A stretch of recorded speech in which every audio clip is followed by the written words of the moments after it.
Buckeye Construction and Restoration, Jenkins Care Community, Iron City Implement, Jackson County Spark, Caudle Chipping, Holzer Health System, Belicio Foods, Leella Lanes of Wellston, and Dave's Custom Butchering. Coverage of tonight's game is also brought to you by Dakotas of Jackson, Virgil Hamilton Nationwide Insurance, Monroe Collision presents the Collision of the Game, the Jackson County Health Department Search Program, Jackson County Banking Center, Jackson County Health Department Tobacco and Vape Prevention Program, Pony Power Sports of Jackson, Warranty Title Company, Papa John's of Jackson, and Ohio Valley Bank. And now let's go live for the call. It's the Mighty Oaks on 97 Country, The Bull.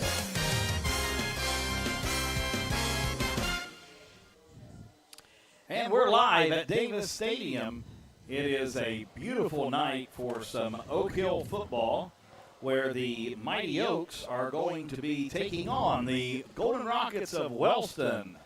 It's been about a year since we've been here, Michael, but we're happy to be back, bringing you live coverage of tonight's football matchup. Corey Ruby and Michael Evans. Michael, what a beautiful night for some high school football. Oh, it absolutely is, and what a better place to start than Oak Hill at Davis Stadium. I can't think of any better place to start. So, beautiful evening. We've got the band out on the field, and greatest marching band in the land, as we like to call them here, the Marching Oaks Band. And guys, we're just excited to see a good game tonight. Wellston comes in, and I think they're pretty confident in tonight's game, and so maybe Oak Hill can maybe catch them by surprise. I'll tell you, Michael, I sure would like to see a reversal of last year. You know, last year the Oaks coming in pretty hot, very, very confident of what was going on, and they got surprised. And I would like the surprise this year to fall on the Golden Rockets. We got a beautiful facility here, a nice new field to play on.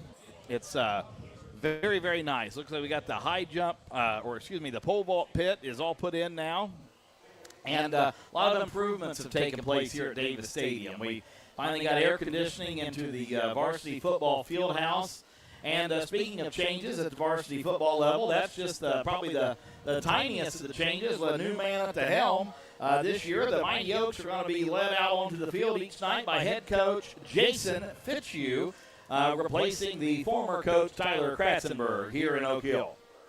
Yeah, and Fitzhugh was on Kratzenberg's staff, so he's familiar here with the Oak Hill, way of things. And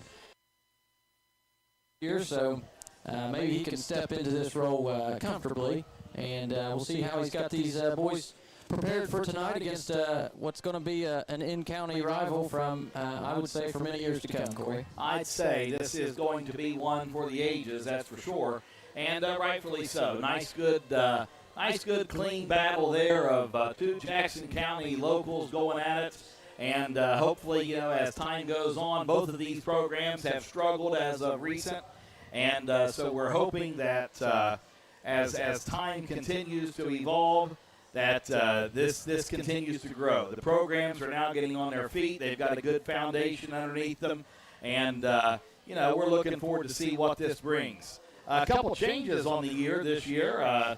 The Total Media folks, we're streaming now digitally through the internet versus the old analog ways. So we're hoping that you will enjoy a more clean, clear, crisp broadcast.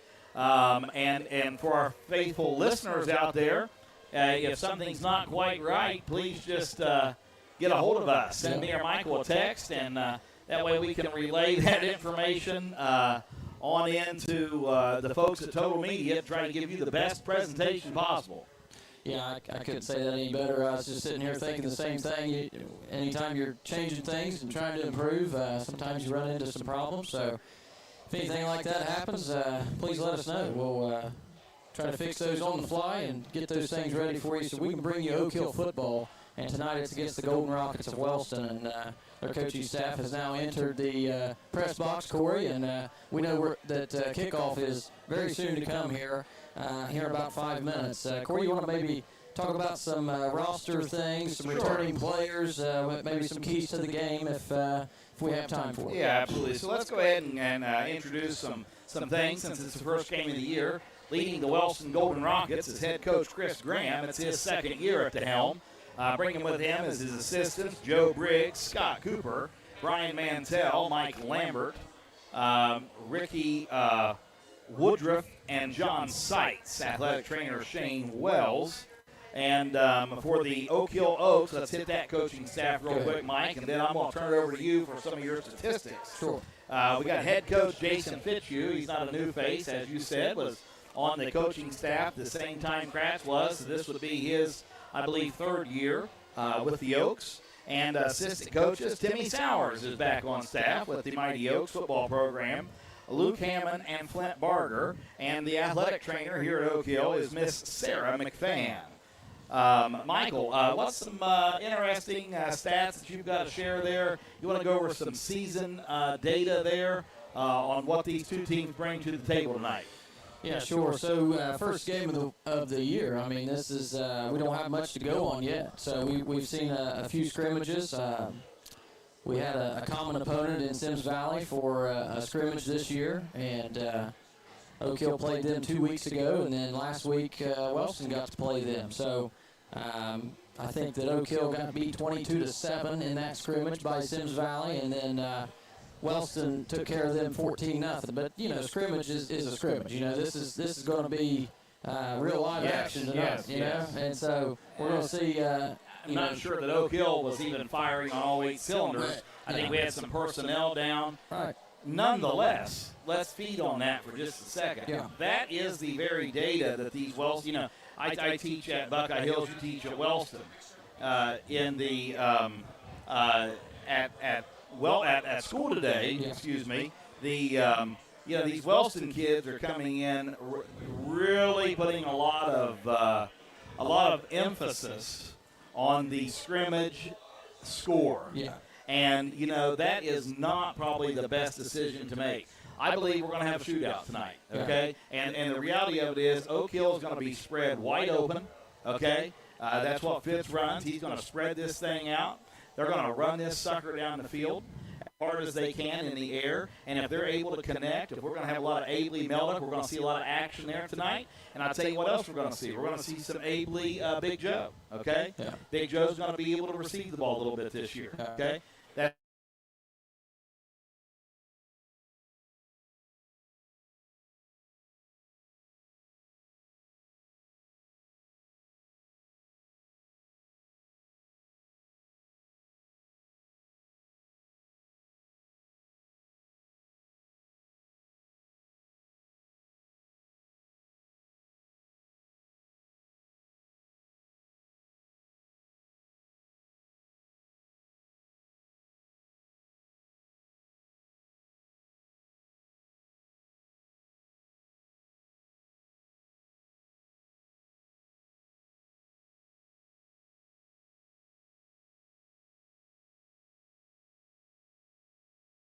without giving proper kudos to Johnny Scott leading the Golden Rockets in the quarterback position. It's kind of interesting, you know, with our boy Abley coming from Wellston. Right. Him and Johnny, I'm sure, had been friends and played the game together a lot. Now they're opposing each other. Yeah, I got some names here for Wellston as well. You've got Johnny Scott. He's a 3-year starter, 3-year letterman, and so he's, you know, one of the keys to the game that I have written down here is you got to contain him. You know, he's a dual threat. He can throw the ball. He can run, and so you just got to contain him. I've got 3 keys to the game: control, contain, and capitalize. You got to control the ball tonight. Oak Hill's got to limit their turnovers. If we can limit the you know, fumbles and interceptions and just silly mistakes out there early on, I'd like to see us stay in this game. I think you got to contain Johnny Scott. As I mentioned earlier, I think you got to capitalize on opportunities when you see them. If they got a short field, they got to score. Absolutely, Michael. We can't give it up easy. We're going to take a very quick break, folks, as kickoff is 29 seconds away. We'll be right back right after this.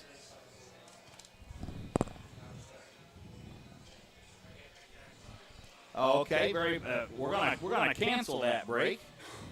So once again, folks, we are learning this as well. So the streaming service tonight, we are actually commentating your streaming service now. So since we are within a certain time frame, we got to stay on the air. No problem at all. But we want you to hear from our sponsors. As soon as that opportunity comes around, we will make sure that we get some airtime for the fine people that are able to bring us these games. It's Football Friday night, ladies and gentlemen. It's a crazy time here at Davis Stadium. The Oaks are going to receive as the Wellston Golden Rockets are preparing to send the ball down the field. Looks like we've got number 32, Logan Wyatt, is going to be kicking off. And back deep for the Oaks. Who do we got back there, Mike? Looks like we got 13, Mr. Andy Meldick, and who's our other guy there on the left side? That's number 4, Landon Osborne. There goes the kick. They were going to try to get it away from Meldick. A little bobble with a fair catch there. The ball is going to be on the Oak Hill 28-yard line, received by number 21, Blaze Ford. Be 1st and 10 for the Oaks. Let's see where they spot that ball. I'm going to say about the 27. 28 on the 28-yard line. 1st and 10 for the Oaks. Oak Hill's got to come out to a strong start here offensively on their first drive. Would not want to see a 3-and-out here by the Oaks, but they got some big playability out there, so maybe a big play is in store here for them early on. Absolutely. Right before the game, I was talking to Coach Hammond and said we've got to attack early. Abley's in the gun. We're spread out with 2 receivers out to the left, 2 to the right, double tights. Here we go, motion going by Meldick, cutting across. We got a flag on the play right out of the chutes. Not what we want. If you remember correctly, this was 2 years ago. Yes, and I'm going to go ahead and guess we've got an offsides on the Mighty Oaks, and we do. Going to back her up 5 yards. Now we're going to be 1st and 15 for the Oaks. Ball on the 23-yard line. Not the fast start that Coach Fitchie wanted there. 5 yards backing up already. No, absolutely not. 1st and 15, same formation. I'm certain we'll probably see the exact same play. There we go. Meldick's going in motion. Snap on the play. Abley looking to pass. Pressure coming in from everywhere. He's going to make a few yards, and he's brought down by the Golden Rockets. Number 1, Johnny Scott with the tackle. Quarterback on quarterback there. Yeah, he got to him first, and he just got right around the edge very quickly and took him down. Number 60 there to help out. That's Bryce Lambert. Golden Rockets are completely giving it all they got. They're ready for this. They know what to expect, and they're attacking hot. It's going to take some serious work by the Oak Hill offensive line to give Abley time to make a play happen. All right, here we go. We've got the gun. Abley snaps. We got some motion. Quick pass to number 15. And he's going to be tackled right at the 26-yard line. That was Abley to Bo McNeil. It's going to bring up 3rd and 12 for the Oaks. We are not getting out of this hole. If you remember last year, that's what plagued us all year, these 3rd and longs. You get into those more than you don't, and it's hard to score, hard to move the ball. And I will tell you, in some interviews that I had with Coach Fitz prior to the season, he said he's staying in the spread all season regardless. Yeah. And so this is his style, and they're going to have to find a way to make it work. Spread offense here, Abley in the gun. He takes the snap. He's got time. Good protection from the line. He's making a play, cutting up the middle over to the right side. He's moving up the sideline. He's at the 30-yard line. He's going to get knocked out of bounds. Yeah. And there's a flag on the play. And I sure hope that's not against Abley. I don't see how you could pull that on Abley. He was actually hit out of bounds into they're going to give an automatic first down to the Oaks, I believe, is what we're going to see on this one here. Yeah, I believe number 14, Josh Clarkson, clipped him just a little too late there out of bounds, and he hit him actually right into one of his own players. Yes, knocked him onto the track. That will be a 15-yarder. Automatic first down. And the Oaks get a nice progress here. We've got to capitalize. It's going to be 1st and 10. Ball on the Oak Hill 47-yard line. Not really the way you want to get a first down right there on the first drive, but we'll take it. It keeps the drive alive. Michael, we'll take it any way we can get it tonight here at Davis Stadium. That is right. Want to give a little credit to our good man Daniel Parker up on top. Daniel, say hi to us out there. What's going on, fellas? How we doing? Daniel's here and enjoying this great time with us here. And we wouldn't be able to make it without Danny. He brings the hot dogs, and we like it. He'll be spotting for us a little tonight. He sure will. Oaks got motion coming. We're going to hand it off there. Number 20. He went right up the sideline, gets him about 7 yards. That was Abley to Mason Saunders. Mason Saunders with a good 4-yard carry. Brings up 2nd down and 6 for the Oaks. And great to call his name again on the radio after his injuries that he was plagued with last year. Oaks are making good progress right now. They've crossed over into Golden Rocket territory. Ball's on the 49-yard line of Wellston, over on the right hash. Oaks come out into an offense here. We've got trips right, and Abley is in the gun. Here we go. Motion coming across. Meldick, you're going to feed it right to Saunders again. He's moving up the field. Down the sideline he goes. Brought down at the 35-yard line of the Golden Rockets. And there's laundry on the field. 9 minutes, 43 seconds to go in the first quarter. Let's see what the flag is. It was a great run, but it may have been assisted by a holding. Well, we hope not. But I'm sure that you are probably correct. Holding. Well, even with that call, we do see a little bit of success with the run game. To the right side there with Mason Saunders. That's 2 in a row that he got positive yardage. But this time it's going to be backing up negative yardage. Yeah. On the Cost penalty. us 10 there. So we're going to be back in the Oak Hill land. It's second down and 13. Ball on the Oak Hill 44-yard line. Oak Hill's drawing up a play here. It's second and long, and these are the ones you really want to avoid. These long downs early on. Trips left. Ball's on the right hash. Abley's in the gun. He calls for it. He's looking to pass. Flags everywhere. Oh. Abley's scrambling. He passes. It's a caught pass by number 13. He fumbled. And it's fumbled. Out of bounds. Out of bounds. They're going to give him a completed pass there. Bo McNeil was I think this might sideline. not be on the Oaks, boys. I'm not 100% certain here. I really don't know. I didn't see anyone jump. I'm hoping it's a defensive offside, possibly. Nope. It looks like an illegal block. block. Yeah, block below the knees. Illegal procedure. Okay. Another penalty for the Oaks, killing us tonight. Penalties are absolutely killing us. Yeah, I mean, we're not 6 minutes into this football game, and we've been called for, was that 4? 3 or 4? Yep. But I will say that we can play with the Rockets. We got to get these penalties out. We were able to play with them right now. Had Abley not been forced to run right there, Bo McNeil was wide open, loose on the sideline, Sure was. down the field. Yeah, and Andy Meldick with a great play. Yeah, still made a good play after the scramble. Second 21. Ball on the 39. Trips. No, we got spread with Abley in the gun. He calls for it. He's going to feed it right to Mason Saunders, who's going straight up the middle. He's going to get him about 7. No, he's going to get him about 10. Yeah, that was a great run. Great run by Saunders. Almost back to the original line of scrimmage. He got 9 yards yeah. right there. Great run by Saunders. Be a third and short 11. Third and 11, and if we can get one of those great pass completions here, just like we did on the penalty, we're right back in the game. Right, we got bailed out on the last penalty by that hit out of bounds.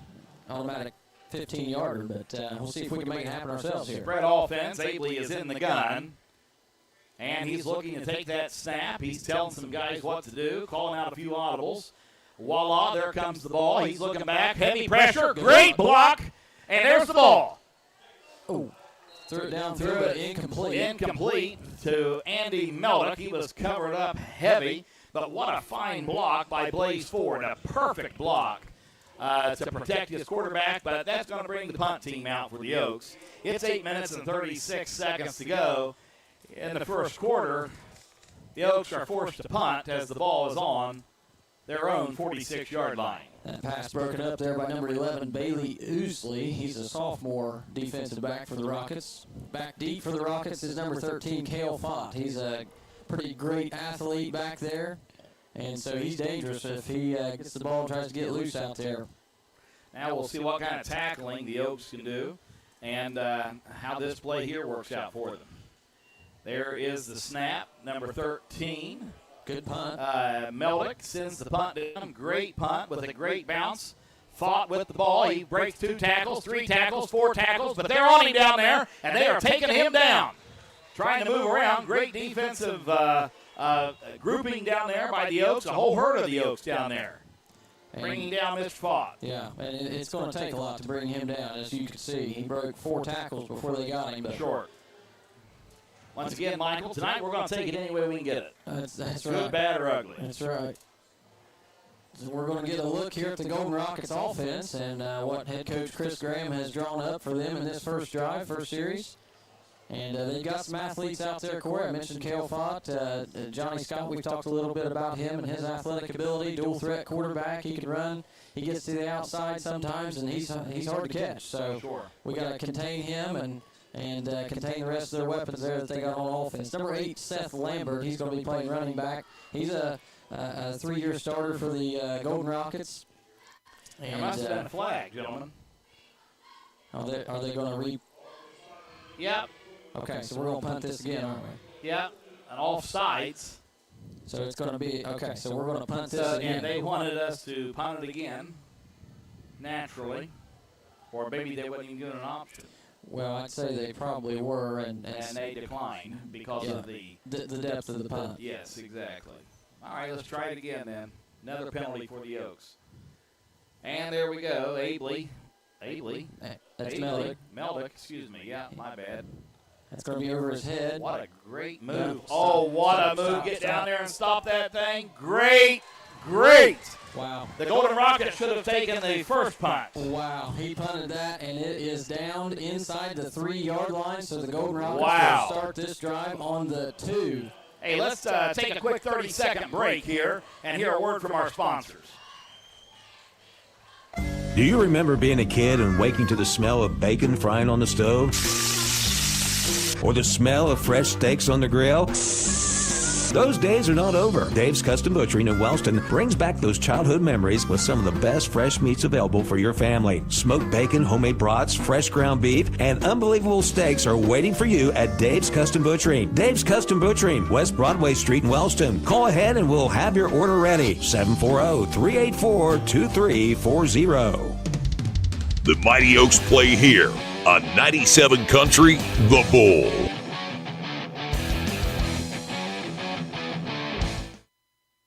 And we're back here at Davis Stadium. Wellston Golden Rockets come out with the play right now down the sideline, the left sideline, and they're going to be brought down by number 15 for the Mighty Oaks, Bo McNeil. And who was that ball carrying there, gentlemen? That was Johnny Scott. Big play. Scott. Big play to start the series there. He gets all the way down to the 19-yard line. So a gain of 17 there by Johnny Scott on the outside run to the left side. Johnny Scott with the first down, 1st and 10 for the Golden Rockets.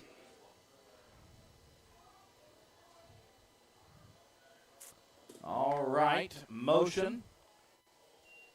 We're going to keep the ball there right up the middle, and they're taken down by a host of Oaks.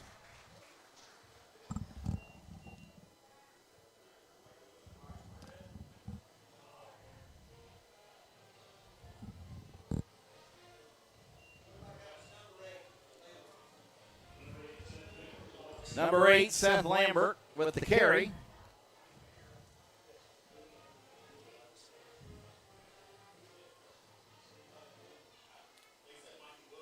And here we go. Wellston's out with 2 receivers out to the left. They're on the left hash. In the gun, Johnny Scott calls for it. He's going to keep the ball. He's running right over to that right side. He's going to get him a few yards. He's still on his feet trying to make a play. He's going to get the first down, but he is brought down on the sideline.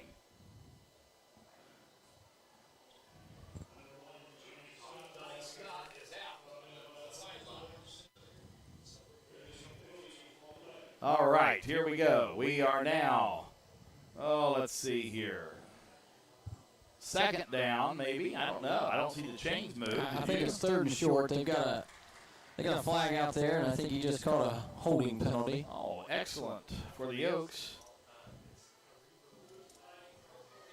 And listeners, please just bear with us. We are having a few technical difficulties tonight with doing this. So if you hear weird things, just keep it there. We're trying to work it out. 2nd and 11 for the Golden Rockets. They got twins right. Johnny Scott in the gun with 2 backs. He snaps for it. He's going to give it right there to number 8. That's Seth Lambert, who really drives that ball up the field, and I believe he'll get his first down. That boy can run. Yeah, they just took that right up the middle there, and gain of 12 there for Seth Lambert before the Oak Hill Oaks could get him down to the turf. 6:25 to go in the first quarter. It's scoreless here. Wellston at Oak Hill. 1st and 10 for the Golden Rockets. Absolutely. Here we go. Oak Hill's defense is out on the field, ready to go. 2 backs right back there with Johnny Scott, Twins left. He's going to give it fake to Lambert. Johnny keeps it. He's going right up the middle. He's broke free. He's got room to run. Down the left at the 40. There's a block in the back at the 20. He's down. Did we get the flag? We sure did. Thank God for that. As the Wellston coaches here beside us are not happy about that. No, he had a huge run that's going to be negated by a pretty poor play there, pretty poor decision on a hold or a clip, whatever you want to call that. We'll see what the official call is here. It's going to be probably a block in the back there. But it was unnecessary right there because he had gained so many yards. Holding. Yeah. And that's a huge play that's going to come back. Come all the way back. He was across. He made it all the way to the 30-yard line. He did, and he was on his feet at the 20, I believe. Yeah. So that would have been a huge. Oh, I see. It's from the point. The penalty is from the point of the infraction, so they still get their first down. They're right at the 49-yard line of the Oaks. Johnny Scott in the gun, Twins left. He's going to give it right there to number 8, who is taken down by number 21. That's Blaze 21. Blaze Ford. Yeah, he gets a lot of tackles. Yeah. He's also Blaze from Wellston. Ford. Yeah, him and Eddie Abley both from Wellston. That'd be a 5-yard gain by number 8, Seth Lambert. You know, the thing about it is it's a great defensive play, but the Oaks can't give up 5 every down. That's correct. And really so far in that we've seen 2 offensive series here, 1 for each team. And right now you got to give the nod to Wellston and the Golden Rockets on their success. Well, it's penalties, Mike. You know, that's a big one. Yeah. You know, if the Oaks hadn't had those flags, we possibly could have announced a touchdown. There we go, number 80 or 23 for Wellston. Missed tackle. Big run to the outside right side By there. number 13, Andy Mellick completely missed that one. Number 21, who was that? 21 running or 23? That's 23, Mason Collins. You know run. him, don't you? Absolutely. Yeah. Fine young man. Yeah, him and his twin brother, Hunter. Yep. 4:39 to go in the first quarter here. Oak Hill's going to take a timeout right now. Timeout Oak Hill, and we're going to take a timeout. We'll be right back with more Oak Hill football right after this. This factory has walls. You're listening to Football Friday Night on 97 Country, The Bull. And we're back at Oak Hill High School where the Mighty Oaks are taking on the Wellston Golden Rockets. Folks, I just want to give a brief update here that our guys running the streaming service said there is a brief echo on the streaming side of the house. So if you're watching the stream and you hear a little echo, we're working on all those things, so just bear with us. But as of now, the radio sounds good, so we're happy for that. The Wellston Rockets just finished a pretty impressive drive, marching the ball about 70 yards or so far down to the Oak Hill territory. And it's going to be 1st and 10 for the Golden Rockets on the Oak Hill 26-yard line.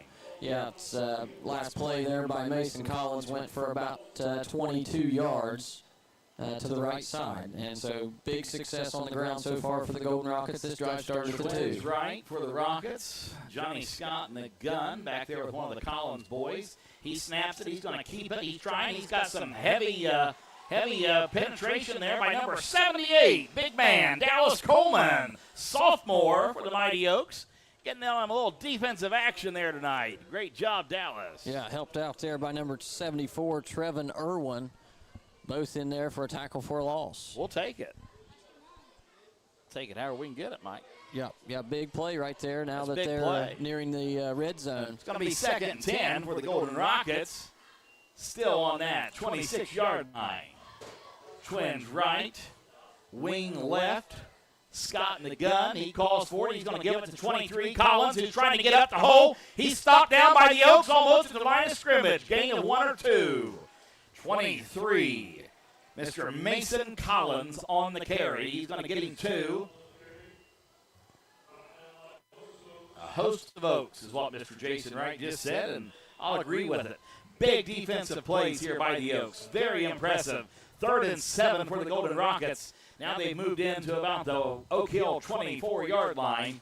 3:28 to go in the first quarter, folks. Your score is 0-0 at Davis Stadium.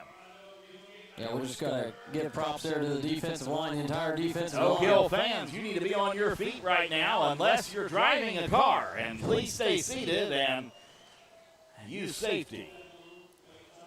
That's going to be a timeout by Wellston. Go ahead and talk for us, Mike. Give us some insight of your great color commentary. Yeah, absolutely. Well, I was just going to mention the defensive line there for the Oak Hill Oaks. Number 56, Isaac Campbell, 32 in there. Joseph Antaby, he's wearing a new jersey this year. Number 78, Dallas Coleman, and number 74, Trevin Irwin. They were all right there as our PA announcer Jason Wright said, a host of Oaks. Host of Oaks. It was those 4 in there to get him first. It's 3rd and 7 from the 23-yard line. This drive started at their own 2, so they've moved this ball pretty well in this drive. There's 3:22 to go in the first quarter. It's scoreless here at Oak Hill, Davis Stadium. Golden Rockets versus Oak Hill. Corey, week 1, it doesn't get any better than this. It doesn't. Daniel Parker, any thoughts for the game? Can you hear us, Daniel? I'm live now. Daniel, those hot dogs are whistling at me over there, Daniel. We're making sure we can hear you and you can hear us. Hey, they're right here ready. Hey, Daniel, do you have any thoughts for tonight's game? Well, I can tell you what, boys, we have definitely been hanging in there tough right on the line there with them big fellas, and that's what's impressing me right now. Daniel, how fine have we been hanging in there? We're just as fine as a frog hair split 3 ways. Attaboy, Danny B. All right, there we go. We got the Wellston Golden Rockets. Trips left. Ball's on the right hash. Johnny Scott looking to make a pass. Pressure coming in. And it's going to be overthrown. Great defense by your Mighty Oaks. Ladies and gentlemen, that was a huge play. And, boys, I don't know about you, but if I was the Golden Rockets, I believe we're going to be forced in a field goal here. Yeah, it's 4th and 7 on the 23, and had really some success there on a wide-open man, just overthrew him, but that was probably due to that pressure that you were calling right there, Corey. Good pressure by the Oaks, and he just they're going to go for it. They're going to go for it. This is huge for the Oaks. But I'll tell you what, I don't like being on this side of the field house. But I will say this, the entertainment that I've been getting here lately by the Wellston coaching staff has been worth the penny. Yeah, it's definitely different being down here on this side. We're still pretty close to that 50-yard line, but a little different perspective for us. 8 seconds. Here we go. We got spread off and no trips right. Johnny Scott's calling for it. They're going to try to pass. Pressure's coming in. There goes the ball, and he's out of bounds. Are they going to give it to him? It's going to be close. I think he did get it. Are they going to give him the completion? They're going to mark that on the 15-yard line, and it's a first down. Yep, he threw that to number 13, and that is Cale Fott. Cale Fott, great play. Yep, they ran an out route right at the first down line. Really and, was. Good completion, play. yeah. Good completion. Little pass and catch, and that's a first down, and they've got 4 downs to get in from the 15, Corey. Johnny DeCale there. Here we go, Twins right. Ball's on the right hash. 2 backs in the backfield with Scott. They're going to hand this one off. I can guarantee you there it is. They sure did. To number 8. He is sniffed out of there, buddy. He is taken for a loss of 1. Seth Lambert. And we just got a 15-yarder. Flags are everywhere. Yeah, we just laid out somebody there. I think that was 56 by the Oaks. Hit him late. Connor McWilliams. Oh, excuse me. 56. Isaac Campbell. Yeah, I think he's going to get a 15-yard penalty against him there. That's going to put him inside the 5-yard line. Here comes Dallas Coleman marching off. I'm not sure there wasn't a face mask there to begin with. But they went uncalled. Noah Johnson going on, but let's see what they call this. Oh, did they already call it? Yeah, it's going to be 15 yards, yeah. Yeah, that was well after the play was over. And 10-yarder. Oh, it's 10 yards, okay. So, dead ball, personal foul. Second down. So why is that not 15 yards, I wonder? Actually, no, it is a 15, but they had to go halfway probably, maybe. Half the distance to the goal, but it was probably. Okay, It's on the because it was on 15-yard the line. 15, correct. I'm going to guess that's why Yeah. that was a seven yard. That's exactly what it was, yeah. Thanks, Mike. Hey, first game, we're still getting back at it. We're doing the best we can. Last game we called was a basketball game. Absolutely. Round ball versus the old big skin. That's right. I like football. That's right. Oak Hill football. The home of Oak Hill football. You're listening to 97.7, folks. WCJO. Here we go. There goes the snap. Johnny Scott's going to keep it. A little stiff arm action. And there's going to be a flag. Another flag. He gets I'll all the say way that's down probably a holding flag to there. the 3. And it sure is. Yeah. They're going to call holding on Big Johnny there. Yeah, White Hat wasting no time calling that one. Absolutely not. We'll back that rascal up. It's going to be about a 1st and 12. Highly penalized game so far, Corey. It's week 1 in high school football. The officials are earning their salary here at Oak Hill High School tonight. Well, they've been watching their tutorials all summer on rules updates, and maybe they're just a little excited to call them, I'll tell you what I want to do. I want to give a big shout-out to Matt Bennett. Oh, yeah. Matt Bennett up there at the top of the field house doing his great job spotting for those Oaks tonight, calling it out down there. We got Heath McInnes has went from the sideline to the clock. Heath McInnes is working his pistol finger, keeping that clock accurate and on time tonight. I wonder if Chris Malone has officially hung it up, or if he's just filling in for him tonight. I'm not sure exactly. I'll start calling him Pistol Heath. Yeah. Spread offense here as the Rockets come out, and they're going to pass a long one, and it's way overthrown. Coach Brian Mantell is really getting his steps in over there in the box beside us tonight. Yeah, we got coaches from the coaching staff up here, Joe Briggs and Brian Mantell, but I think Joe's now down on the sideline. I think because he's left the building here. I think I see him down there on the sideline. So they are. Well, I can tell you right now, we are definitely, guys, we are messing with their heads at this point. The Rockets did not expect a 0-0 with 1:55 to go in the first quarter. I can assure you of that. Well, we got a third and long. Go ahead. I'm sorry. I was just going to mention the opportunities. Capitalizing on opportunities goes both ways, and Wellston has not done it either. Andrew Ruby says it best. Opportunities don't go away. Let's go to other people. Here we go. There's the pass. Will it be picked? Oh, just about. Meldick wanted that so bad. It's 4th and long, ladies and gentlemen. Will they gutsy gamble it again with 150 or go for the easy 3 points? What will they do? What will they do? Yeah, well, they can still get a first down if they get inside the 5-yard line. It is 4th and 14. There's 1:50 to go in this first quarter of play. They got 35 seconds to get this one going. Danny P, got thoughts? No thoughts from the good Danny. Oh, my. We got 2 receivers to the left, 2 to the right. Johnny Scott's in the gun. He's trying to pull them off. I don't know. I don't think they crossed the neutral zone, boys. They threw the flags. Yeah, they're going to give it to them. It'll only be a 5-yarder, though. Makes it just a little bit easier. 4th and 9. From the 14-yard line. Got to be disciplined, boys. Got to be disciplined here. 1:50 to go. Oak Hill fans, get on your feet and cheer these Oaks on. We need it right now. Cheer loud and cheer proud to put a stop on the Golden Rockets here at Davis Stadium. So well-attended game for both sides. Well-attended game. Very good point, Michael. And we've spreading her out here a little bit. Looks like a little confusion with our Golden Rockets. 2 out to the left, 2 to the right. Scott's in the gun right beside him. He's got number 8 with him. Take a timeout. Lambert. Yeah, he's out of time. Timeout. And we'll get us a 30-second timeout right here as well. We'll be right back. Keep your athlete in action with Holzer's Saturday morning sports injury clinics. Dr. Kelly Roush and Charles Zurenberg offer Saturday morning sports clinics at Holzer Sycamore in Gallipolis and the Holzer Jackson Clinic on Pattonsville Road every Saturday from 8 a.m. to 10 a.m. during the fall sports season. Dr. Roush and Dr. Z have the experience to keep your athlete in action.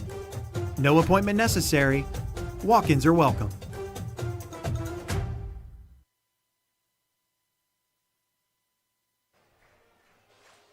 And we're back live at Oak Hill. Oh, my, we're getting so good at this, Mike. I'll tell you what, it's such a challenge to be, it's harder for me to advance with technology. I don't understand that. I used to be so on top of all this. Right. And the older I get, I am getting set in my ways. Yeah. So time to put the rotary phone away, I guess. I guess. I love that thing. It's my grandmother's. Yeah. Oh, shoot. I'll tell you what, 4th and 9. I'm proud of the Oaks tonight. 1:50 to go. We've kept her scoreless. Nice, good numbers. We haven't talked about that. Look at the depth on the sideline for the Oaks. We haven't seen numbers like that in 2 years. Yeah, that's a really great sight for Oak Hill fans, especially given the amount of injuries and things that plagued them all year last year. So this place is getting loud on this 4th down play it is. here. This place is shaking. I'm trembling. Trips left. And there goes Johnny Scott. He's trying to make a play. A little bit of pressure. They dump it in. No good. It's a turnover. Oak Hill football, ladies and gentlemen. They sent the house, and they got results right there. Overthrown receiver. It's going to be Oak Hill football. It was intended for Cale Fott. I figured they might go to him. He just overthrew him a little. It was good defense there by the Oaks, especially in the secondary there by Andy Meldick, number 13, who was guarding him. Looked like man-to-man there. Let's turn this baby around, Big Mike. Take it downtown. That's right. We're starting this drive on the 14-yard line. We've got to go a long ways, but boy, I tell you, I think Oak Hill was a little worried there when Wellston started on their own 2 and got all the way down to their but I'll tell territory. You what, how impressive that a young Oak Hill defense, new personnel, different folks out there, being able to step up and make a great play out there tonight. That was a big stop. I was going to write down that 4th and 7 conversion for the Wellston Golden Rockets, but I think I'll write this one down for a stop for the Oaks. All right, here we go for the Oaks. We're spread out, motion coming around. We're going to feed it to Mason Saunders. He's looking to try to get up there. He doesn't get up there very much. Going to be brought down on right about the line of scrimmage. 2nd and 10. I didn't get to see who tackled him there. I don't know if you saw that or not, Corey. I did not. I was trying to scope out what was happening, and I just wasn't quite on it, Mike. I'm sorry. I apologize. That's all right. We know we got a lot of Wellston Golden Rocket listeners out there tonight as well. Just like we did last year, we weren't able to cover the game because it was a Wellston home game. Michael, and so, I'm counting on you to take care of the Wellston folks. They pay your bills. That's right. They sure do. And here we go. Abley deep. Little pressure. He makes a little tiny scramble going up the sideline. He's going to get him a few. Wow, we had nice, good open receivers down here. It looks like we got 32 was open and 12. Who do we got there? Ethan O'Connor. Yeah, nice little basketball player. And Big Joe Antaby. We was trying to make a connection there. Abley's able to get 4. That brings a 3rd and 6. Oak Hill's got to make something happen right here. 58 seconds to go in the first quarter. Guys, it's scoreless out there at Davis Stadium. 0-0. If you're looking for a football game, we got one for you right here. That's right. It may not be the shootout we expected. Yeah, but it's still a gentleman's game here, Mike. That's right. Eddie Abley showing some good discipline and poise as a senior quarterback. He didn't throw that away. He did not make a mistake. He just grabbed the yardage and made this a 3rd and manageable. Here's what's going to happen right here, boys. We're going to be heavy over there on the right side. We got 5 guys stacked over there. We're going to snap that ball. We're going to make a quick hitter. Trying to get that first down, baby. We got it! Up the sideline he goes! Andy Meldick on a nice little screen pass. I don't know if I've ever seen 5 wide on one side. I haven't seen that since, I don't know. That's almost like Pete Carroll stuff when he's out at USC. I was going to mention that earlier. I mean, if we can get Eddie to get set, I mean, we've got him on the run, Yeah, that was a good play call there by head Jason coach Fitzhugh. Never seen that before. I like it. And we're doing it on the other side now. Yep, now we're on the left. Brian Mantell's losing his marbles. They're going to do the same play. And he missed it. Gotten a little big of too big of a hurry there, and man, that had an opportunity written all over it, didn't it, Daniel? Yeah, he thought he already caught the ball. Yep, sure did. He was running. He was past the 50 before he caught it. Yeah, Daniel, we're just going to go ahead and tell you that you're live now, so feel free to commentary anytime you want. It's this new technology. It is. It's got us a little delayed. Daniel, we need you. We need you, Daniel. If there's anybody going to lead us into the 21st century of technology, it is Daniel I Parker. want it to be Daniel Parker. Thankful for the guidance of his technological advanced father, John Parker. And here we are. We're spread out there. 2 receivers to the left, 2 to the right. Abley gives the ball right up the middle there. Had a little jumping across. Who's got that ball? Hop on up there, little feller. 21 for the Oaks. That's going to be Blaze Ford. I think in there on the tackle there was Scott Davis, number 44 for the Golden Rockets, along with a host of other ones. Try to get those names out there as well for our Golden Rocket listeners, Corey. We got plenty of them out there, but look at how many came to support them over there on the other side. Let's give a shout-out to Penny Parker, working that ticket booth tonight. Yep. Her and I saw Jessica and Alina in there. Really? And reinforcements. She had reinforcements, huh? Reinforcements. Timeout for the Oaks. We'll be right back in just 30 seconds. Iron City Implement at the corner of Broadway and Water Streets in Jackson is your one-stop spot for keeping your life on track and moving. Whether it's home or commercial, Iron City Implement has you covered with quality Napa brand auto parts and more. They have all the tools to make that job easier and done right. Milwaukee-powered tools, gas-powered generators, tools and parts and products you may have never even thought you needed. Need a special part you just can't seem to find anywhere else? There's a good chance that you'll find it at Iron City Implement. Your home of Oak Hill Oaks football is 97 Country, The Bull. We're back live here at Oak Hill High School, Davis Stadium tonight with, hey, it's a quarter change, guys. That's what happened. We ran out of time, boys. It's second quarter. Your score 0-0. Hey, listeners, pay attention to what I'm about to say. Huge shout-out to the Mighty Oaks cross-country team. The Oaks won both varsity races at Wheelersburg, Pirate Town. Walker Fauble won the boys, and our girl Addie Brown taking the lead for the girls. Several top 10 finishes in high school and junior high. It is a great day to be an Oak. I've not said that tonight. Let's bring her back. It is a great day. Courtesy to our good man, the man in the stripes, Tyler Brown, the bear on the road, baby. Taking names and keeping people safe. That's what we need. Thank you, Tyler, for the update. Love to hear the success of the Oak Hill Cross Country program headed up by Coach Anna Allen. She has really built that program up. A lot of huge success has come from them in recent past. They'll be at the Golden Rocket Invitational up in Wellston tomorrow morning, Corey. How about that? I remember when you used to put that on, Mike. That's correct. It's been a few years ago. I'm now part of the golf program, and so you would borrow my generator. That's right. I did to have electricity. Yeah. Yes, Or Red Thompson. Let's give it up for Red Thompson. Yeah, Red Thompson with the big wave. Here we go, Red. All right, Oaks are going to try one here. Oh, Lord have mercy. Eddie taking a nice little slap there by number 54, Hunter Collins. Ooh, Hunter.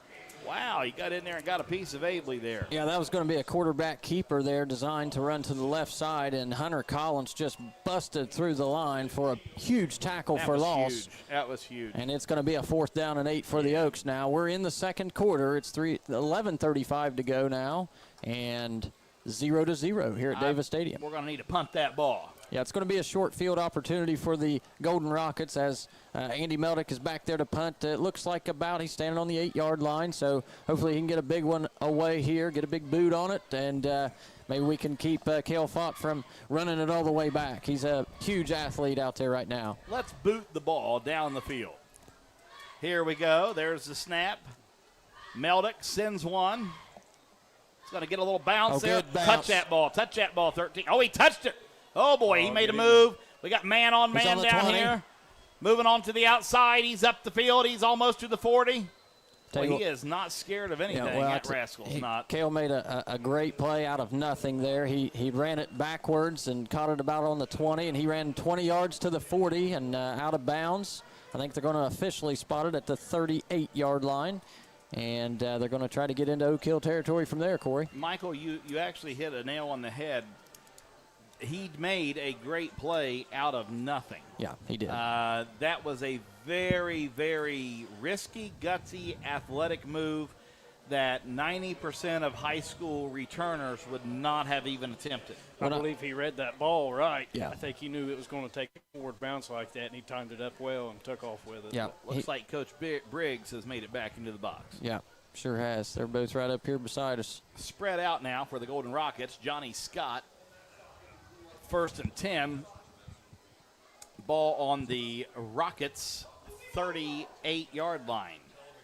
Not sure what the holdup is, but where a clock's running down, there is confusion. Mason Collins was lined up on the wrong side. They had to get him on the other side. There we go. It's going to be oh, no, he's made a great play moving play. away from some Oaks. Big play there by the Golden Rockets. Huge play by Collins. Ball is going to be carried by Mason Collins for a gain of about 25 yards. What a great, great run by Collins. Can't get the name of the Oak there that took him down. Yeah, I missed that as well, Corey, but he is now, Mason Collins has now got the Golden Rockets on the opposite end of the field. They are in Oak Hill territory on the 39. Here they go. Johnny Scott's ready to go. Twins left. He's going to feed it to number 14, who's going to be brought down to the line of scrimmage there by number 32. That's Antaby. And 14 on the carry there, that's Josh Clarkson. He's a junior for the Golden Rockets. Antaby on the tackle, loss of 1. Who was that on the carry there? Josh Clarkson? Yep, number 14. All right, here we go. We got 2 receivers out to the right, 1 out to the left, 2 backs beside Johnny Scott. A little bit of a muffled snap there, but there's flags on the play. Thank you, Michael. Yeah, no problem. He did end up getting it away to Josh Clarkson. He handed it off on the left. Offsides on the Rockets. Yep. It's going to come back, boys. Back it up. Back it up. Yes. Thank you, Michael. Yep. Go ahead and hit the clutch and put it in reverse. The old reverse. We try to bring some Appalachian heritage to our podcast here, or to whatever we want to guess.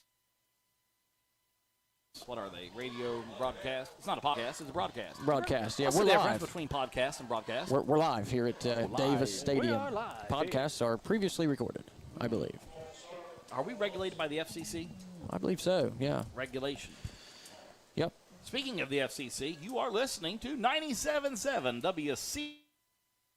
WCJO, the Bull FM, home of Oak Hill football.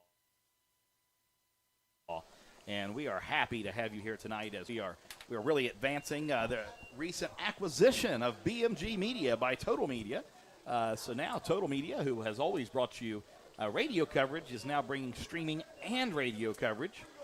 And, wow, what a penalty there, Mike, that the Wellston Rockets have suffered on that play there. Yeah, they're going to be back on their, they're still in Oak Hill territory. They're on the 46-yard line. 9:55 to go in the second quarter. Still scoreless here. Scoreless. Would it be something to go in a halftime scoreless? We thought we were going to see some big plays out there, Corey. So far, we've seen some big defensive plays. I swear those hot dogs are talking. All right, here we go. And we got a little reverse action. It's going to catch the Oaks by surprise. Good move by boy. Josh Clarkson. Up the left side on the 30, down on the 20. He's making room to the middle. He's finally going to be brought down at about the 18-yard line.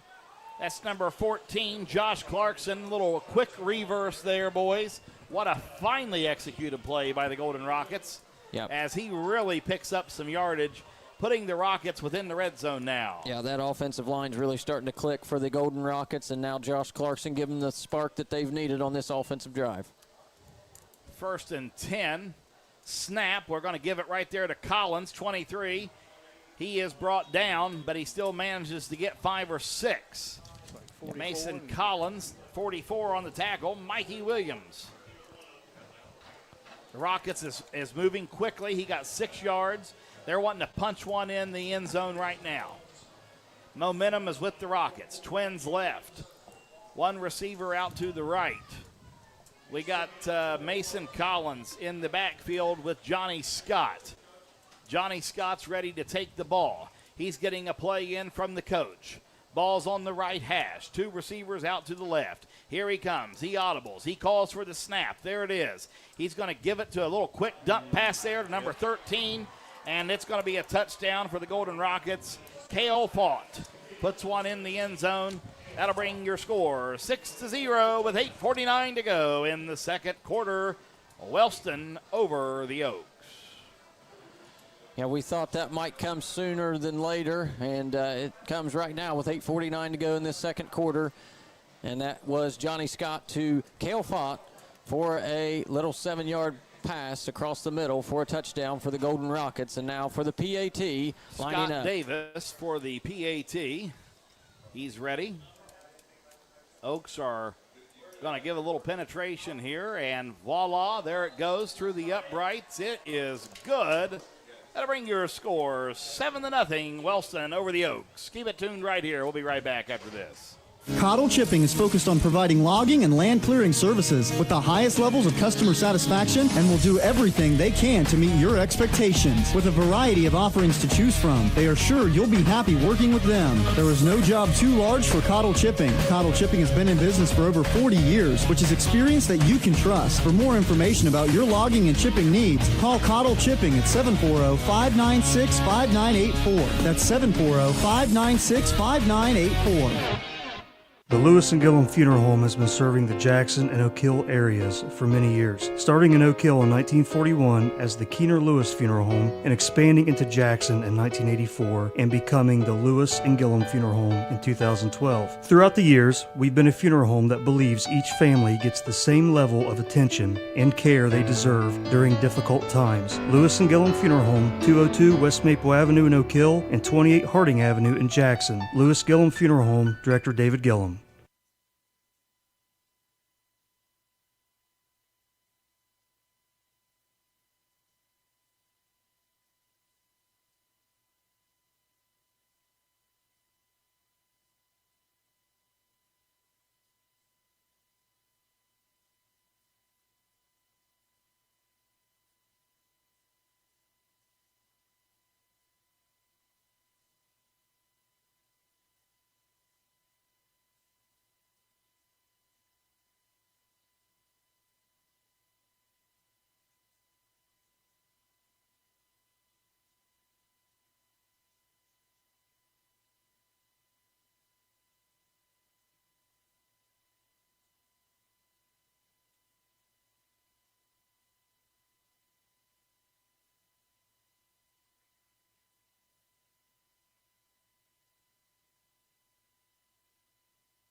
a fun name. Oh, it is. My son Parker, he knows all the players. And he come up before the game, and he says, well, we're going to have to deal with Johnny Scott tonight. You're going to hear his name a lot. That's what my little Parker Scott had to say. Parker Scott, he likes it. Parker Scott said, watch out for Johnny Scott, Mike. It's 2nd and 7 for the Golden Rockets here, Trips 6:23 left. to go. Johnny Scott in the gun, 7-0. Here we go. He's going to make a quick pass off to the right side or the left side. Number 14's got the ball trying to make something. He is barreling, going anywhere he wants to. The Oaks just cannot bring him down. Finally they do as he gets a first down, bringing it to the 41-yard line. That is number 41 for the Golden Rockets, or excuse me, 14, Josh Clarkson. Joseph Antaby finally brings him down after about a 16-yard run. Or reception, I guess, however you want to call it.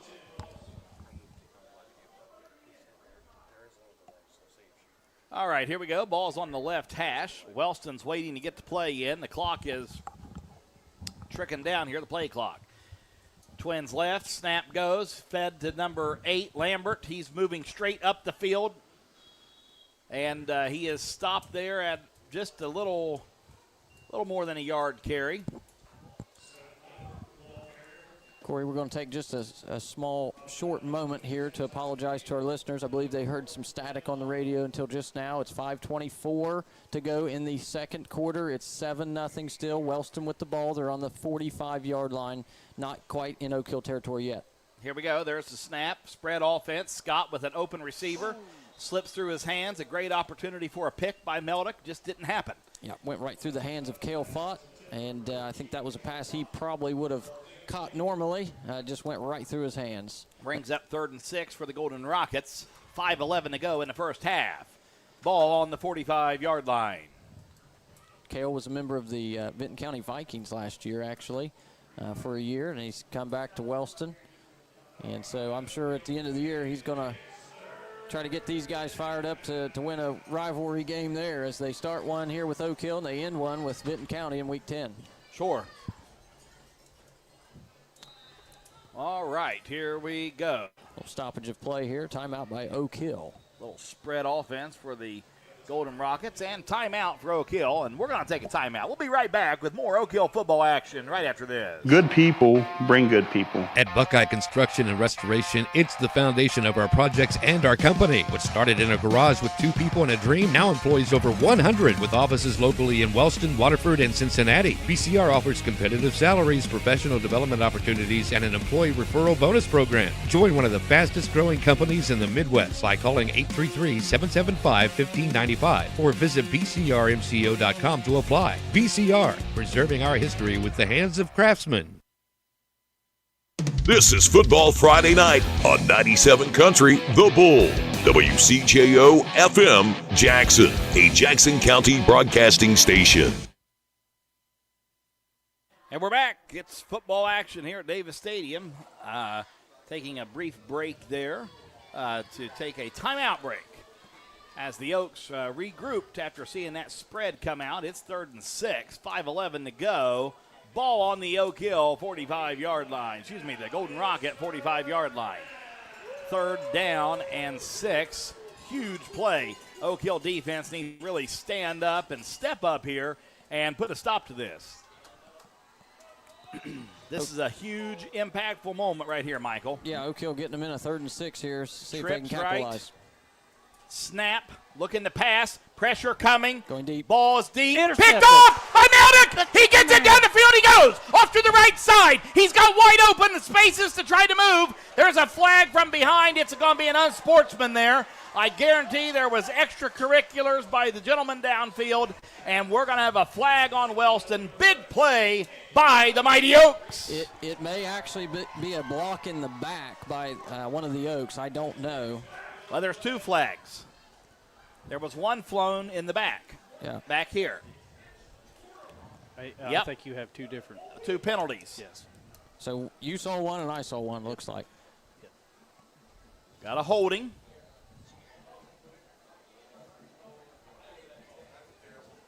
Well, I'm not sure what that call was.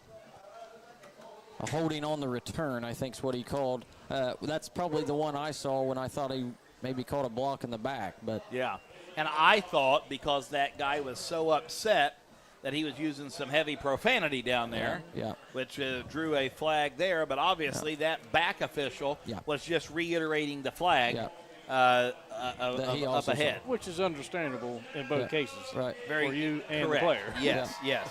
So nonetheless, Oak Hill's going to start Nonetheless, it's Oak Hill ball. It's Oak Hill ball, and they're starting on the 34-yard line. Whose ball? It's the Oaks of Oak Hill. The Oaks have got the ball. Here we go. Spread offense. Ball's on the right hash. Abley's in the gun. He calls for that ball. He's going to feed it to number 21 there. He's going to get him 3 yards. 21 on the carry. Blaze Ford gets him a couple. Yeah, I said 3. He gets 2. 2nd and 8 for the Oaks. Ball on the Oak Hill 37-yard line. 4 minutes, 40 seconds to go. Oaks trail the Rockets 7-0. We got a ball game. Yeah, it does appear. Daniel and I just kind of motioning here. He's kind of mentioned to me they've abandoned their passing game just a little, Corey. They've kind of gone into a run first offense, and they're only getting about 1 or 2 yards each time. Snap, spread to Meldick. He gets the ball. Good but tackle. Unfortunately, it just is the way it goes. That was not because of a poor block. He just ran right into the man. Yeah, it's just a good tackle, though, by Mason Collins. He had Bo McNeil right on him and still made the tackle on Andy Meldick there on that screen pass to the right side. It's going to be 3rd and 9, and 2 plays, 1 yard. That's not the offensive efficiency you want to see for these Oak Hill Oaks. There's 3:50 to go in the second quarter. Just 7-0 still here. Golden Rockets over the Oaks. Josie Howard makes a grand entrance in the Davis Stadium to do her cheerleading duties here. She's going to assist Matt Bennett with some spots for a couple plays here. Josie's actually very skilled in the game of football. It's those Kentuckians. You know, she's got that UK blood in her. Here we go. Spread offense. Abley in the gun. He calls for it. He's looking for a man. Right there he is. We had 2 wide open guys. For some reason, we went with number 12, which was Ethan O'Connor. Meldick was wide open. Yeah. That was almost an interception there for the Rockets this time, but fell to the turf. But it's going to be a punting situation anyway for the Oaks. We just can't do this all night. Well, it's 3:26 to go in the second quarter, and you know that we're giving the ball back to the Golden Rockets, and you can't give up a score here this close to halftime and expect to come out well in the third quarter. This is going to be a huge blow to the morale of the Oaks going into halftime, unless they can get a big stop here. Daniel, what do you think? Yes, we needed a big stop earlier. I was hoping we go into halftime with a big stop, come in with a little pass game, maybe put one in. Yeah, right. Yeah, well, and, we got 3 minutes here. We'll see what happens. That was a key possession for the Oaks, and it's going to end in a punt. Maybe we'll pick another one off. Uh-oh, heavy pressure coming in. Good punt, though. Meldick does get one off. It takes a nice, good bounce. It's going to keep on rolling. Let it roll, boys. Let it roll, let it roll, let it roll. Excellent field position. He's got good rotation. 3 minutes, 13 seconds. We'll be right back with more Oak Hill football action right after this. Are you looking for a reliable title company? Warranty Title Agency is a place you can trust. Whether you're closing on your first home or deed preparation, title exams, and more, Warranty Title Agency has got you covered. Stop by 227 East Main Street, Jackson, or call 740-286-2248. Also online at warrantytitleagency.com. Proudly supporting Jackson and Oak Hill football. Warranty Title Agency, where your trust meets our dedication. Go Ironman and Oaks! You're listening to the home of the Oak Hill Oaks, 97 Country, The Bull, WCJO-FM, Jackson, a Jackson County broadcasting station. Here we are back at Oak Hill High School. Snap is off. Johnny Scott gives it to Mason Collins. He's trying to get to the outside. Flag on the play. I guarantee it's a holding. And Mason finally is taken out at around the, 35-yard line, but it's going to be taken back 10 yards. We got a holding call here. 3:04 to go. Oaks trail 7-0 with 3 minutes to go in the first half.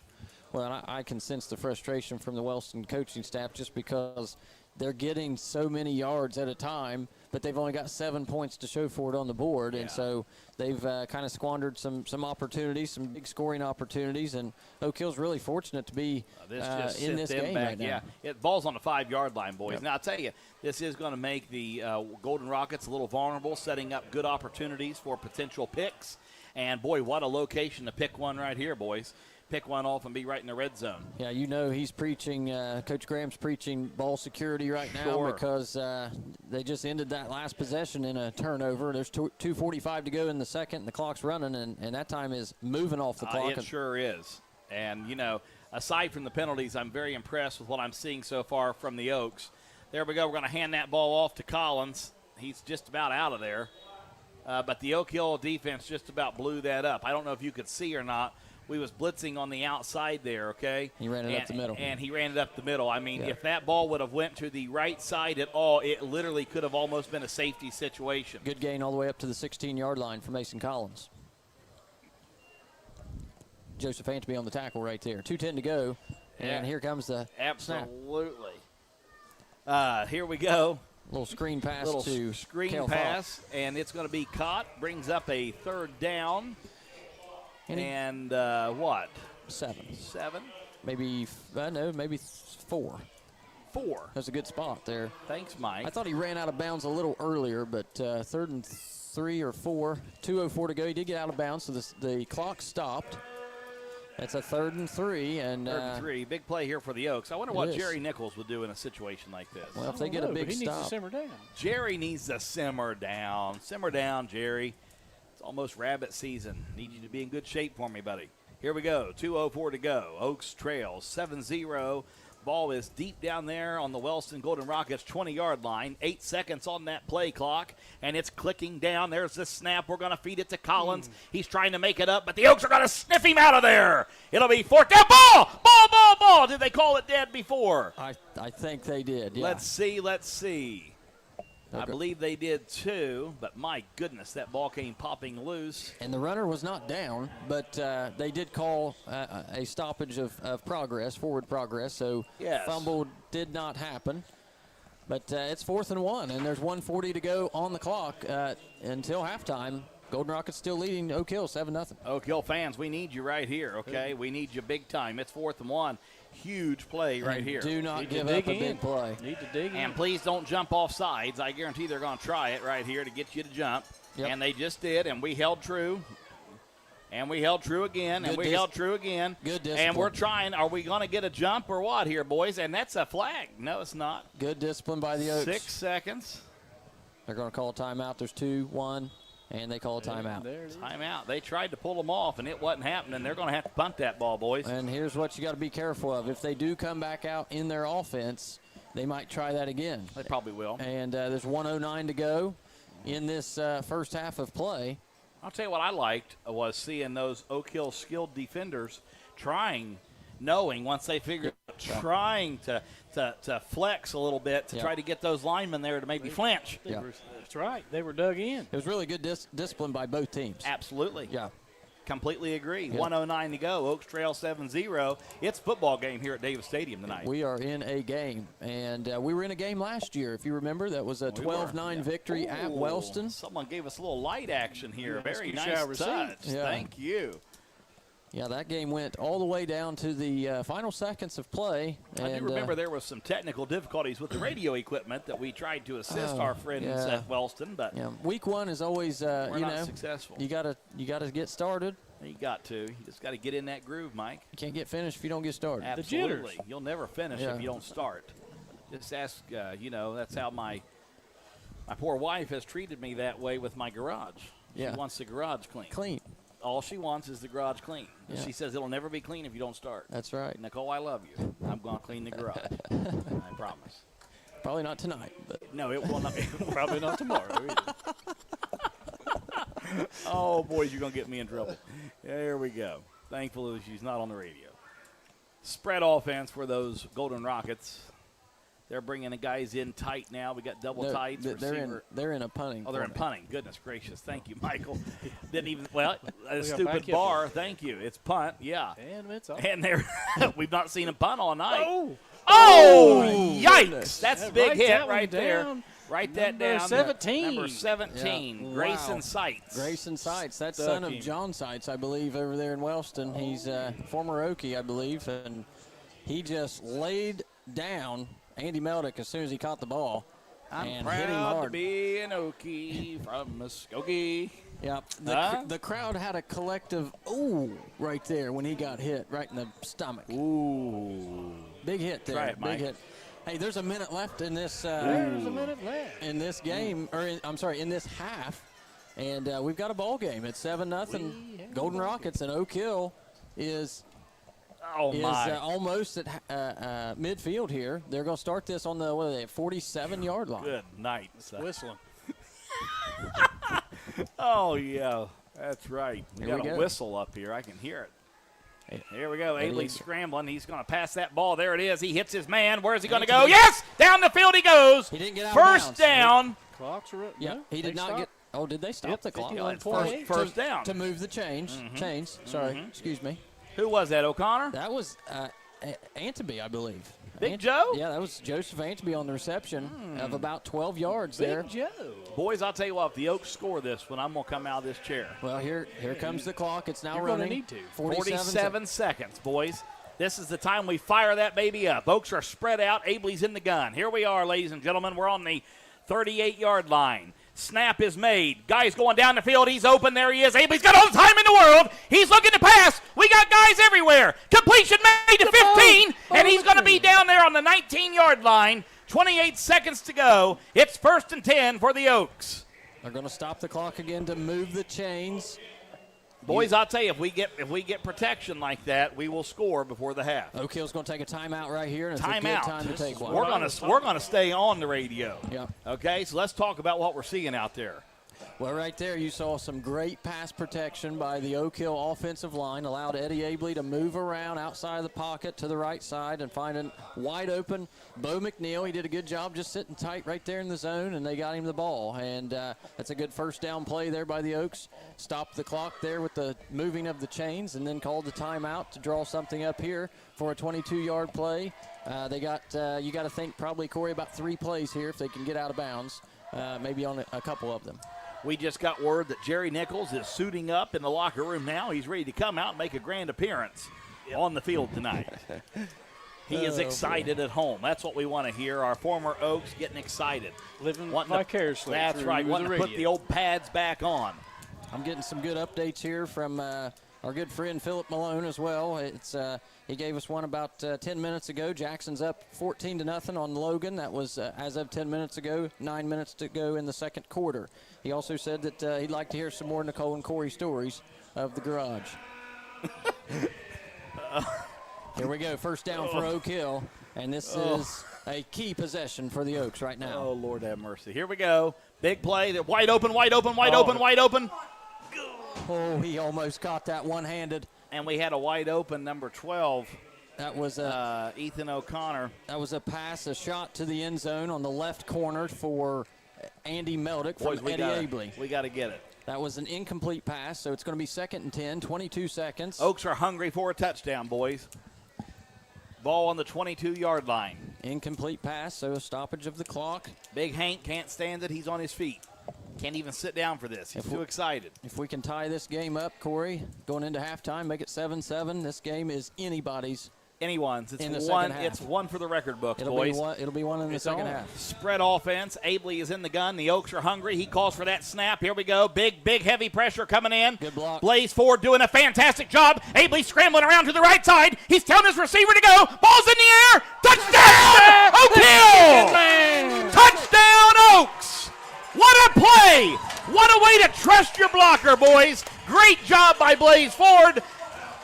That quarterback connects in the end zone. He's telling his man, run in there, boys. I'm going to hit you. And the play is made. And we now got the Oaks on the board. Oaks trail by 1 with 12.3 to go in the first half. 7-6 at Davis Stadium. Boy, you got to think that play was made possible by number 21, Blaze Ford. Blaze Ford Great was blocking. the reason that touchdown happened, gentlemen. Great blocking on that left Absolutely, just perfect blocking. I don't know who that was that gave pressure by the Rockets, but they did a great job as well. But just Blaze. Here we go. We got number 6, Sam Gentry, is going to try to stick it through the uprights. A huge play. Number 77 trots onto the field. Brady Brunton. Ball is up, and it's in there, baby. We got a tie ball game. It's 7-7 at Davis Stadium with 12.3 to go. The Oaks are on the board. Wow, what an exciting drive. I never thought it would happen. That is just what the Oaks needed right there. Absolutely. A shot of B12 as we go to halftime. Ready to come back out, rocking and ready to go. I had mentioned when the Rockets got the ball back with about 3 minutes to go that it would have just been a huge shot to their morale if they would have scored and gone up 14-7 or 14-0.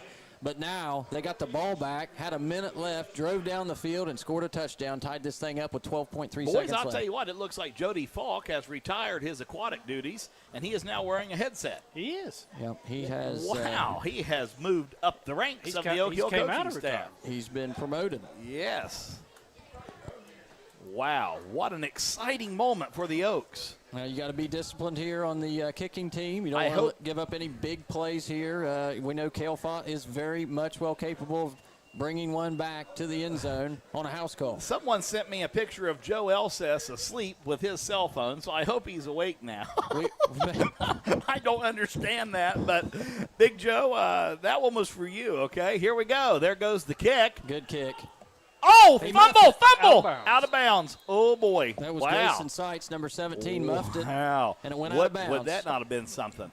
10.2 to go in the first half here, folks, and it's a tie ball game, 7-7 at Davis Stadium. Wow. You think the Golden Rockets are going to take a knee and head to the half, or you think they're going to take a shot downfield? I think they're going to take a shot.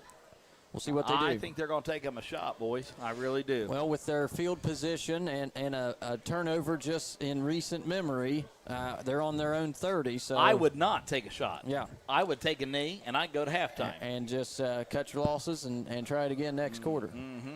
But I just don't have a feeling that's what we're going to see. I don't either, because they've got big playability, and Oak Hill's going to hopefully be in a prevent defense right now to keep that from happening. Looks like they are in a victory formation there. They're going to take them a knee, Mike. Yep. And that's what they should do. And, wow, how about that? Yeah, Coach Graham not going to take any chances right there. Nope, and that's going to be your first half here at Oak Hill High School. Oak Hill Oaks 7, baby, with the Wellston Golden Rockets at 7-2. We got a tie ball game. Stay tuned right here on 97.7 WCJO, the Bull FM. We'll be right back after halftime with more high school football action right after this. A bank is not just for loans. We provide all kinds of financial services. Innovative, state-of-the-art online and mobile banking technology, business banking, checking, savings, and investing. We can provide loans at some of the lowest rates possible. Stop by or give us a call. We're an equal housing lender. Ohio Valley Bank. Community first. Member FDIC.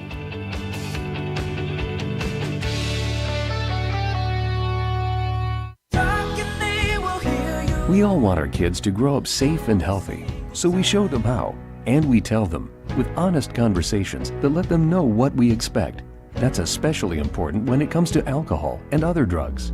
Kids need to know the dangers and how to avoid them. And when it comes to pain medications, opioids, they need to know that they should never be taken without a prescription and never shared with friends or family. It's dangerous and illegal. So talk with your kids, because when you talk, they hear you.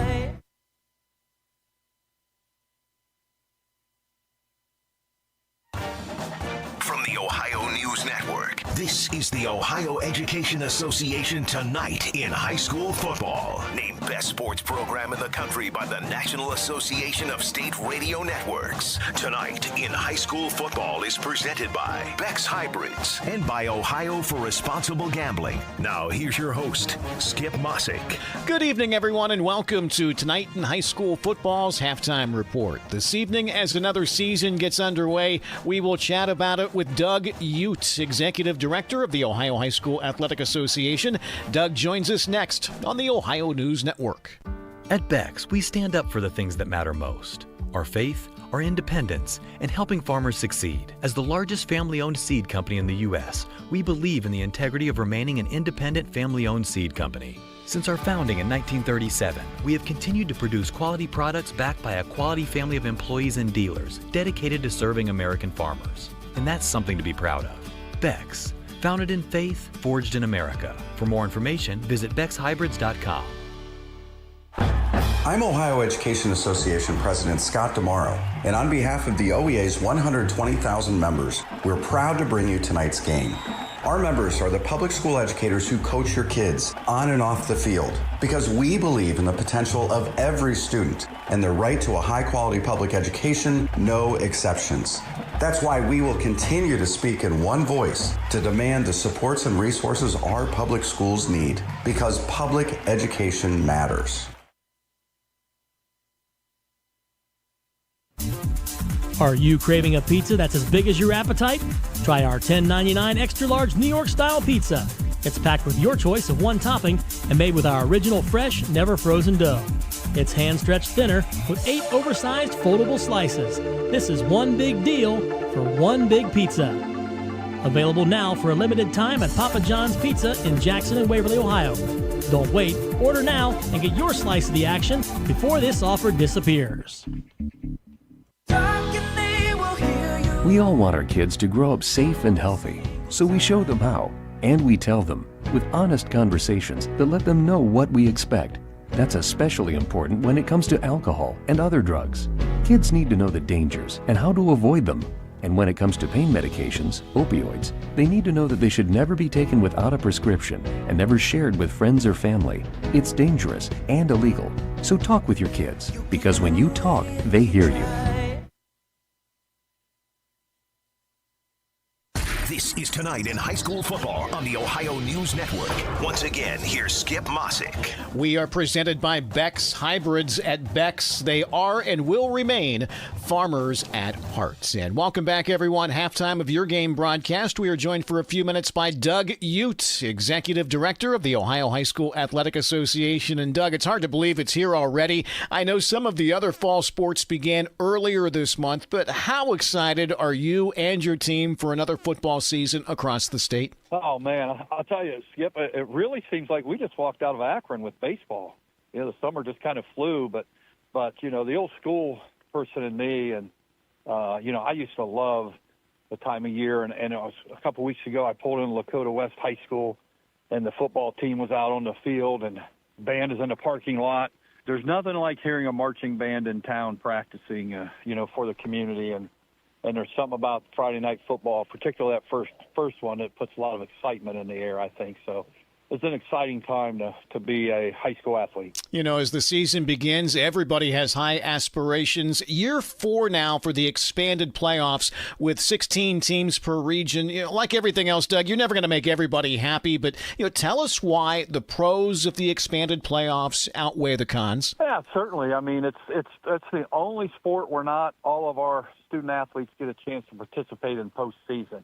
And, you know, what we've seen over the last 4 years, we've seen a 16 beat a 1, several 15s win, and last year, a 12-seeded Springfield team at 5-5, who wouldn't have made the playoffs a few years ago, played in the state finals and played very well. And the excitement that creates, and, you know, I know this from my days, Skip, as a coach and athletic director, principal superintendent, that, you know, if you give kids opportunities, watch out.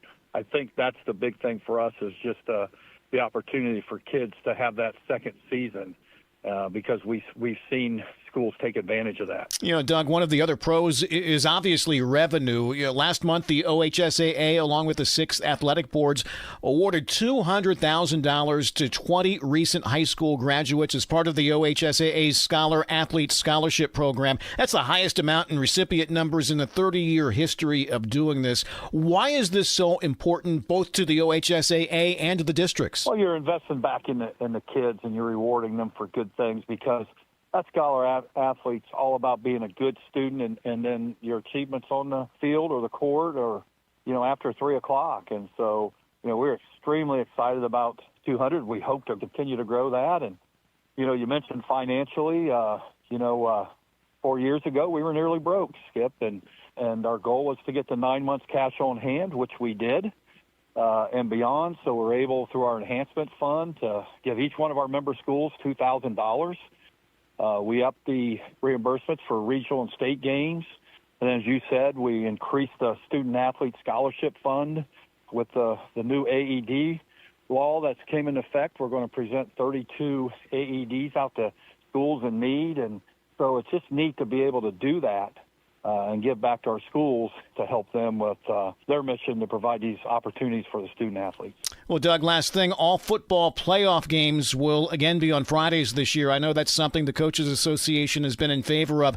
Has it overall been a win across the state? I think so. Bo Rugg, who's our football administrator, we talk about this quite a bit. We just talked about the other day for Doug Ute, the average fan who wants to see a game on Friday and Saturday night. It's like, wow, for you, Skip, and your peers, it's very difficult to cover a lot of the teams that you've covered because before you could do it on Friday and Saturday. But our Coaches Association overwhelmingly recommended this, and our coaches want to stay on that schedule. And I get it because if you play on Friday, you come in Saturday with the kids, and you give them Sunday off. And if you play Saturday, it's tough to come in on Sunday a lot of times with the kids and give them Monday off because you're right back in. And so, I think from the Coaches Association and, they really feel like it's important to keep kids on that schedule. And so, we support their recommendation with that. Doug Ute, Executive Director of the OHSAA. Happy football season, Doug. We'll touch base in a couple of weeks, okay? All right, Skip. Appreciate all you do. And we'll be right back on the Ohio News Network. Do you have foot pain? Foot pain is not normal regardless of your age or job. Podiatric physicians are the most qualified doctors to care for your feet and can provide important foot care solutions or shoe inserts to better manage foot pain. Ohio Foot and Ankle Medical Association podiatric physicians are located throughout the state and are dedicated to providing the highest quality foot and ankle care.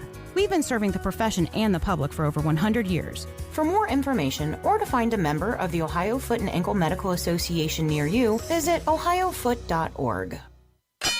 Hello, it's John Kozik, founder and president of TurboTrack Realty, and I buy real estate as is fast for cash. Give us a call today for an all-cash offer at 614-472-2000, 614-472-2000. I buy vacant properties, inherited homes, divorce situations, death in the family. I even buy my tenants won't pay me the rent houses. Give us a call today for an all-cash offer at 614-472-2000, 614-472-2000.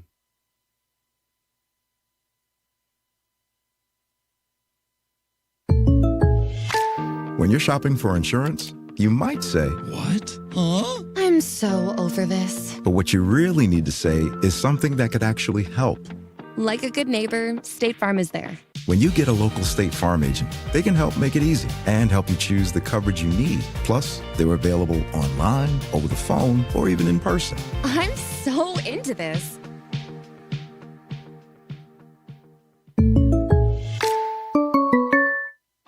The Jackson County Health Department's Tobacco and Vape Prevention is an ongoing program providing help to both youth and adults in their efforts to quit smoking or vaping.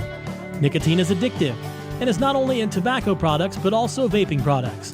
Let the Jackson County Health Department's Tobacco and Vape Prevention program help you in your journey. They have the tools to help you reach your goal of being nicotine-free. Call them today at 740-286-5094, extension 2839, and good luck to all of our area teams this sports season. Southeast Appalachian Regional Community Health of Ohio is proud to present The Search Project. The Search Project through the Jackson County Health Department is a program designed to decrease the negative impacts of COVID-19 and other public health issues and promote healthy behaviors through the deployment of community health work. The project is funded by CDC and serves 11 counties in southeastern Ohio. For more information, contact the Jackson County Health Department at 740-935-6322. Home. It's your sanctuary. It's pajamas at noon and cookies in the oven. It's fingerprints on the wall and heights measured in a doorway. It's the one place in the world that you know better than anyone else. Jackson County Banking Center wants to help you build that messy, wonderful, cherished place where you can live a life you love for years to come. That's our promise. Jackson County Banking Center, here for you now, here for your future. Visit vcnbfamily.bank for our construction special. Member FDIC, Equal Housing Lender.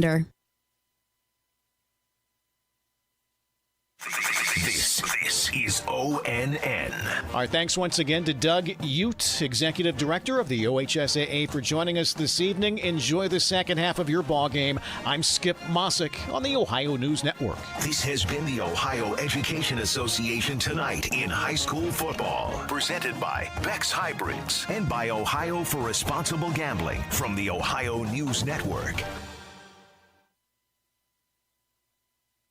Are you looking for the perfect power sport vehicle? Well, come visit Pony Power Sports of Jackson. We're the same great faces you know and love at the same location and with the best selection in the tri-state area. We're family owned and operated and here to help you find the ride of your dreams. You can find us 3 miles east of Jackson at 2223 Clary Road on US 35 East. Give us a call, 740-286-4956, or go to ponypowersports.com. From motorcycles to ATVs to side-by-sides, Pony Power Sports of Jackson has them all. It's where your adventure begins. Get to the pony. Dakota's, Jackson's premier place for steak and ribs, has been proudly serving the community since 2004. Come out and join us for all your local favorites like our one-of-a-kind onion loaf, or treat yourself to one of our world-class hand-cut steaks. Enjoy the fall weather fireside on our amazing patio outdoor dining area. At Dakota's, your experience and safety are our #1 priority. Here you're always treated like family. That's Dakota's Jackson at 451 McCarty Lane. Great food, great friends, great fun. You're listening to the Oak Hill Oaks on 97 Country, The Bull. And we're back here at Oak Hill High School as your Mighty Oaks marching band is under the direction of Mr. Bryce Werns doing their halftime show tonight. And believe it or not, I can't believe I'm about to say what I'm about to say, but that might be the smallest Oak Hill marching band I've seen in 15 years. Numbers are down, but the sound quality is just as good, Corey. Yeah. They sound great out there right now. Like I like to say, Michael, we always take quality over quantity any day of the week. That's right. And I think we're seeing that tonight with the Mighty Oaks football team. We got up here with us tonight Coach Luke Hammond, and it's his first year on the varsity staff.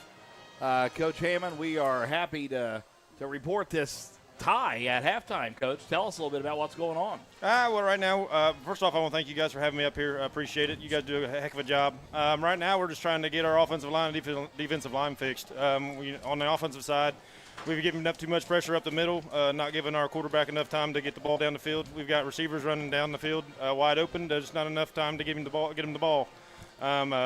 Andy's playing a great game. Andy Meldick came up with a big interception right there for halftime. He turned the tide for us. High school football is all about momentum, and that was a big momentum play. Give us time to, put one in the end zone right before halftime and tie this thing up, made it a ball game. Speaking of that, and Michael, I definitely will give you plenty of time here. I just want to hit on this real quick. Got to give kudos. Michael and I was up here saying that touchdown was made possible if we could have courtesy of Blaze Ford the whole entire way. Blaze had a fantastic backside block for Abley there so that Abley could scramble out to the right side, direct his receivers where they needed to be to get that catch. So we've noticed that tonight Blaze has done a fine job protecting the quarterback. Yeah, our running backs are doing a good job of trying to pick up the blitz. Like I said, our between the tackles, we're just giving up too much pressure. They got a good linebacker right there in the middle. He likes to put the pressure on us. So we just got to do a better job picking him up. Mike? Yeah. I think both teams have some big playability, and we've really kind of limited that for the Golden Rockets. And they got Cale Fott out there, they got Johnny Scott that can run all over the field, and I think we're doing a pretty good job keeping them contained out there. Yeah, I think number 13 is he number 5? Is that Fott? Cale Fott. Yeah. All right. Yeah. No, he's a stud. Yeah, he's a heck of a ball player. He had a big touchdown catch right there. Caught us out of our coverage was a little messed up, but he made kudos to him. He made a heck of a play. Give them the lead, and we were fortunate enough to come back here and tie it up right there before halftime. I'll tell you this, Luke, if we can come out here and run the same kind of offensive protection that we were getting there in that last series. Mm-hmm. I said this all day today to anyone asked. If the Oaks can get a ball down the field, they're going to win the ball game. Oh, yeah. I've said it all day, and that right there is proof of what we got to see. That right there at the end zone, 22-yard touchdown right there at the end of the half. That's proof in the pudding right there. Yeah. We can push the ball down the field. Yes. Just finding time for Eddie to get back there, set his feet, and get a good ball to our receivers. Our defense seems to be adjusting. which has seemed to slow down their offensive penetration as well. Yeah, no, they're settling in. I mean, first game jitters. We got 7 penalties in the first half. Yeah. I That think killed us. We should have had a touchdown. No. We would have had a touchdown the first drive. Oh yeah, no, we should be. I mean, like I said, 7 penalties puts us behind the chains. We're not you putting your offense, a young offensive line in a bad situation, and you're asking a quarterback to make a play and receivers to get open, and it's not a good situation to put a young team in. A team that's trying to turn things around, and that's what we're trying to do here at Oak Hill. It's nice being home. I'm glad to be back. I was just getting ready. You answered my next question. That was going to be, how does it feel to be back at home and being able to give back to a place that obviously has given you a lot of opportunity in your life? That's really what I wanted to do with coming home. Oak Hill made me who I am. You cut me open, and I'll probably bleed black and white. And a lot of it. So turning the programs around, when it comes to football, basketball, track, no matter what, coaching 3 sports, I'm trying to figure it all out. But, we're trying to put a good product on the field and hoping for a good season and turn things around, because I know last year was a bit of numbers are up. We had 14 kids at the beginning of the summer, and then we're up to pushing 40. Yes, what a great great pat on the back. And I'll give kudos to Coach Fitz. He's really had the kids buy in, and he brings a lot of love, a lot of continuity to the team. And that's why the kids want to play for him. The kids it shows. To go from 14 to 40 with really nothing to gain, given some past seasons. And why would kids want to play with a mess like that? And Yeah. I'm not taking any. And that's not anybody that was on the staff last year or anything like that. It's just a mess. It takes a lot to turn it around, and that's what we're trying to do. And I hope the community rallies behind us. I think that the community is behind you, Luke, and we are so happy to see this. We're doing what we can at the lower levels, and I've always said, and I tell people when they get nervous and upset, we must stay the course. We got to keep up the fight. We got to keep pushing the numbers there, because volume takes care of business. Oh yeah, no, and that's one thing.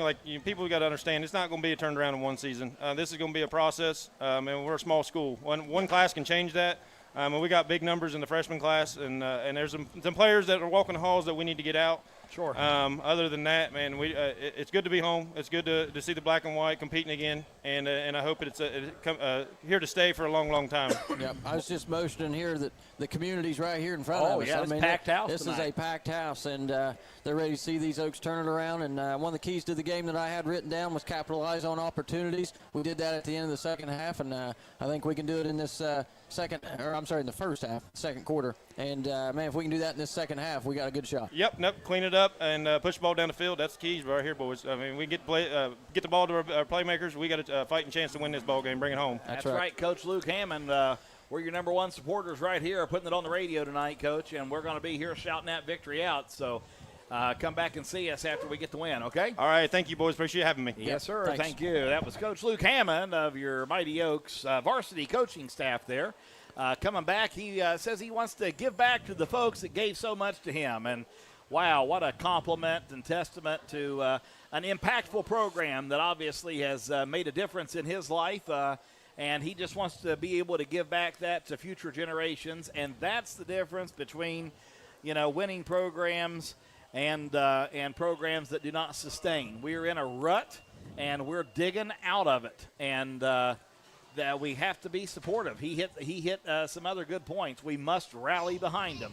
We have to support. And as you said, Michael, and pointed out, giving notice there to this great crowd of people here tonight, that is the support that's needed. That is the support. The community is here. I hate to bring this up, but I have to, just because of the situation. Just a few months ago, there was a huge division in our community, surrounding Oak Hill football. Right. And tonight, it's obvious we've put those things aside, and we have came back together as a whole, and we're out here supporting the ones that we need to be supporting, which is the gentleman wearing those white helmets down there. Yeah, and on that note, those uniforms look good with those white helmets. White helmets are sharp. Yeah, I really like that look this year for the Oaks with their home attire. And the Golden Rockets over on the other side, they are sporting all white on their pants and tops, and they got their blue helmets and the navy blue and the Golden Rocket on the helmet. And so what a great night to start week 1 of Ohio high school football here at Davis Stadium. Almost second half ready to get underway. It's 7-7 here, tie ball game between the Golden Rockets and the Oak Hill Oaks. I think it's shaping up to be a good night, Corey. I think it is. And it's we're going to have a great finish. Great second half, and we're going to hear a word from our sponsors. We'll be right back to bring you second half coverage of the Mighty Oaks versus your Wellston Golden Rockets. From breaking news to heartwarming stories, the Telegram is your ticket to the latest buzz in town. Read your daily dose of local headlines, sports, and entertainment and more, in hand and on paper. Get a print and digital subscription for only $7.95 per month. Delivered fresh every Wednesday and Saturday. Visit thetelegramnews.com or call 740-286-3023 today. Don't just read the news, be a part of it. Do you remember being a kid and waking to the smell of bacon frying on the stove? Or the smell of fresh steaks on the grill? Those days are not over. Dave's Custom Butchering in Wellston brings back those childhood memories with some of the best fresh meats available for your family. Smoked bacon, homemade brats, fresh ground beef, and unbelievable steaks are waiting for you at Dave's Custom Butchering. Dave's Custom Butchering, West Broadway Street in Wellston. Call ahead and we'll have your order ready. 740-384-2340. The Mighty Oaks play here on 97 Country, The Bull. And we're back live here at Oak Hill Davis Stadium, where the second half is almost underway. The clock is now down to 0. It's 7-7. Golden Rockets and the Oaks tied. And Oak Hill, since they received the first half kickoff, will be kicking off to the Golden Rockets. And Cale Fott, number 13, is back deep for the Golden Rockets. What a number great 14. job, Michael. Thank you. Yes, number 14, Josh Clarkson, is also back there. He had a good second quarter there where he ran for several yards. I don't have a stat sheet in front of us, but ran for several yards on that scoring drive that they had where Cale Fott got in the end zone on a 7-yard pass from Johnny Scott. And here's our kickoff. And it's going to be flagged. Going to be stopped dead there. Stop dead. We're going to re-kick that. Re-kick it. Thank you, Mike. I'm sorry about that. I was busy getting into the ice chest and harassing head basketball coach Heath McInnes a little bit. Yeah, well, we talked about basketball a little bit ago, and he's in the house. So Heath is doing a great job. Pistol Heath down there on that clicker. And what a fine job. I think they had a successful summer of basketball play. The Oak Hill Oaks did. So they're looking forward to that season as well. But right now it's football time, Corey. It's Oak Hill football here on 97.7 The Bull. Thank you, Mike. Yes. I'm a little bit dazed right now. I'm thinking about that touchdown and this tie and the things Luke said, and I'm really happy. That's all I can say. It's How's a good that? good start this year. It's a good start. There we go. We got number 13 with the return. He's moving out to the right side, trying to find some open lane, and he has got it. My word, breaks it all the way to the 50. He'll go down at about the 50. That's Cale Fott. That boy's a stallion. He can run. Yeah, he sure can. He's finally tackled down about right at midfield by number 9, Landon Brisker, I believe, tackled him. Old LB. And so they're going to start this drive almost in Oak Hill territory. I think they're right at midfield. I'm kind of mesmerized, too. I'm looking over here at this live streamer, this computer, and it looks like we're ESPN or something. Yeah, do you think they'll hire us now that we have video to go with our voices? This is a professional setup, Sure is. Need to work on my voice a little bit, though. Yeah, I'm really happy that we can do this, guys. And quite frankly, Daniel, thank you for coming up. You're always welcome here. And we enjoy you being here with us too, buddy. All right, we got 11 minutes and 50 seconds. Johnny Scott takes the snap. He's going to send it right up the gut, but he hit a little wall, but he made some ground. Number 32 is hanging on his back, trying to pull him down. It's Joseph Antony. Joseph had him at the line of scrimmage, but Johnny pulled Big Joe for about 4. Tell you, I saw Johnny at their football scrimmage against Rock Hill, and he's gotten big. I mean, he's a big boy. Golden Rockets are wasting no time here, Mike. So whenever you hit him, you better wrap him up quick because he's going to. Twins left, twins right. We got number 6 there. It looks like Jarrett Meacham in the bounced off someone, did it not? It was tipped at the line of scrimmage. Tipped. Okay, I thought it hit him in the back of the head. It just about was intercepted there. Sure was. That'll bring up a 3rd down and 5 at the 55, or excuse me, not 55. Hey, we haven't done that all year. All year. Yeah, 3rd quarter, first game, and oh shoot! Well, it sounded good, Mike. Hey, okay, it's okay. It's okay. Still a great day to be an Oak. It is, even if you do say 55-yard line. It's okay. It's the Oak Hill 45. It's Oak Hill 45. Spread offense out there. Johnny Scott is in the gun, trying to get some. Excuse me, Johnny Scott. Trying to get something from the coach. He calls for the snap. There it is. He's going to keep the ball, draw right up the middle. And he's looking to run, a little stiff arm action. He's going to get his first down. He made it all the way to the Oak Hill 37-yard line. It's going to be 1st and 10 for the Golden Rockets. And they must have been tuned up at halftime because they're sparing nothing right now. I'm sure Coach Graham got them fired up. Constructively? Constructively, yes. You know Coach Graham? I do. Yeah. He's a good friend of mine, really. Good. Taught 7th grade together for many years. Oh, really? Yep. Johnny Scott, snap, gives it to number 8. He's looking for a blocker. He gets hit by a couple Oaks there. They're taking him down. Great play there. I think number 8 for the Oaks may have been the first one to make a contact. Or maybe that was number 8 running the ball. Can't tell. Number 3, surely, to goodness, it wasn't Eddie that stood him up. May have been. Yeah, I think it was. Gain of 5. That's why I thought 8, and it's really 3. Yeah, it came from the safety Sure position. did. Wow. Eddie has never been scared to make a play. There's a snap. A bad one. Low snap. Little play. Oh, we got a little good block there. We got a man down. Guys jumping over people. We're going to take him down out of bounds. Joseph Ansby on the tackle, and Johnny made something out of nothing there. It was all happening so fast I couldn't get my words out. Well, he muffed the snap a little bit. I think it was a designed handoff, and he didn't quite get to hand it off. Johnny Scott actually just made something out of thin air because he really did. That play was intended for their running back. Yeah, sure was. And bad snap, and that really, geez, that could have ended bad. He's got Seth Lambert, number 8, and Josh Clarkson, number 14, in the backfield with him. For his wide receivers, he's got number 2 out there. That's Roger Woods. And number 13, Cale Fott. And I believe that's number 18, Levi Bellard out there right now. Timeout for the officials there for a measurement. A measure. We don't see this very often. Last year we had to pay for a measurement. Yeah, I don't know if we saw it any. No. We should have had measurements last year. I mean, we should have had measurements that we never got. Absolutely. I mean, like, ridiculous that we never got a measurement. Yeah, they're taking their time on this one, that's for sure. They're just kind of got a little mosey across the field there, the chain gang. But it's going to be an official measurement for 1st down. It was a 3rd and 5 from the 32.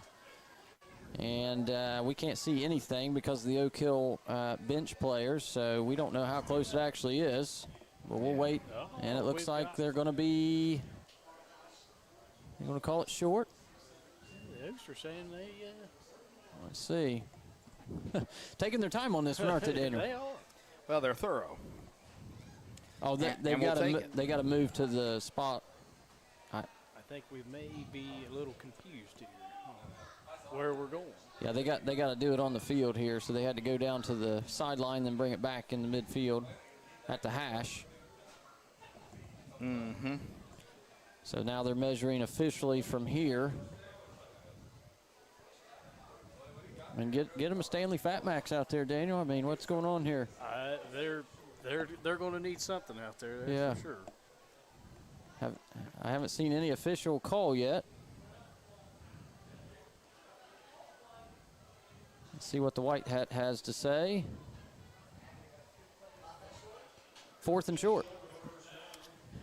Just a little short. Yeah, short. Our great honorable Judge Justin Skaggs just texted in. He said that ESPN will be calling any day. He's sure of it. And that's coming from a man of the courts. Yeah. Well, he's an authority. You boys will be in Florida for you know. Jeez, O.P. Well, Judge Skaggs, I'll tell you, if that does happen, we would need a manager and help us with legal assistance. Sure.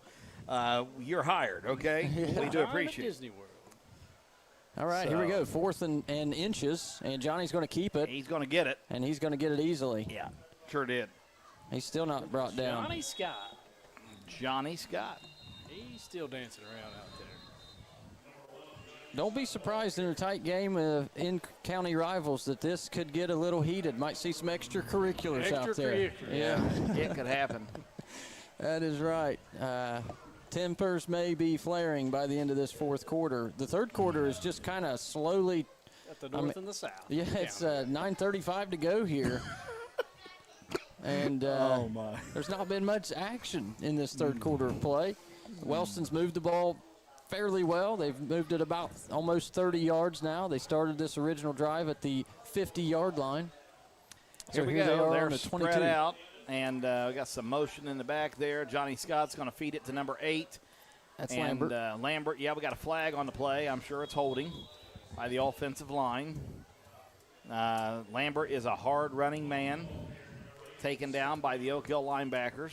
He's pretty experienced back there for the Golden Rockets. He's been a 3-year letter winner and been their running back for a few years now. Mm-hmm.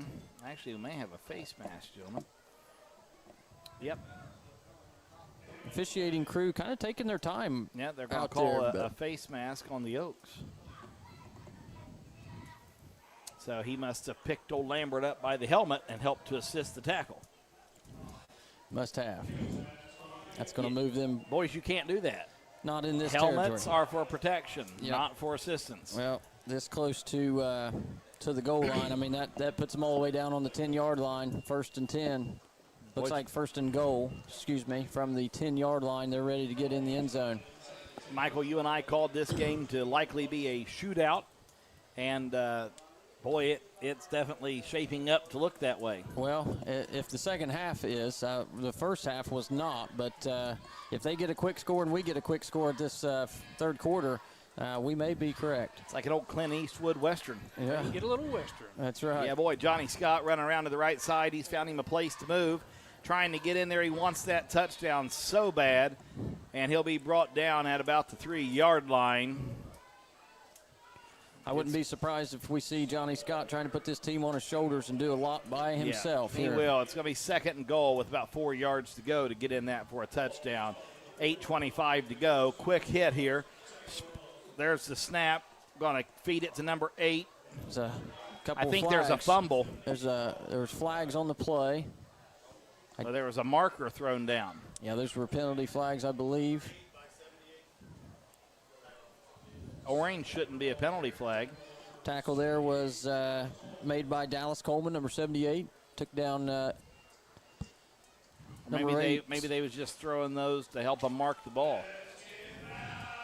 Not sure.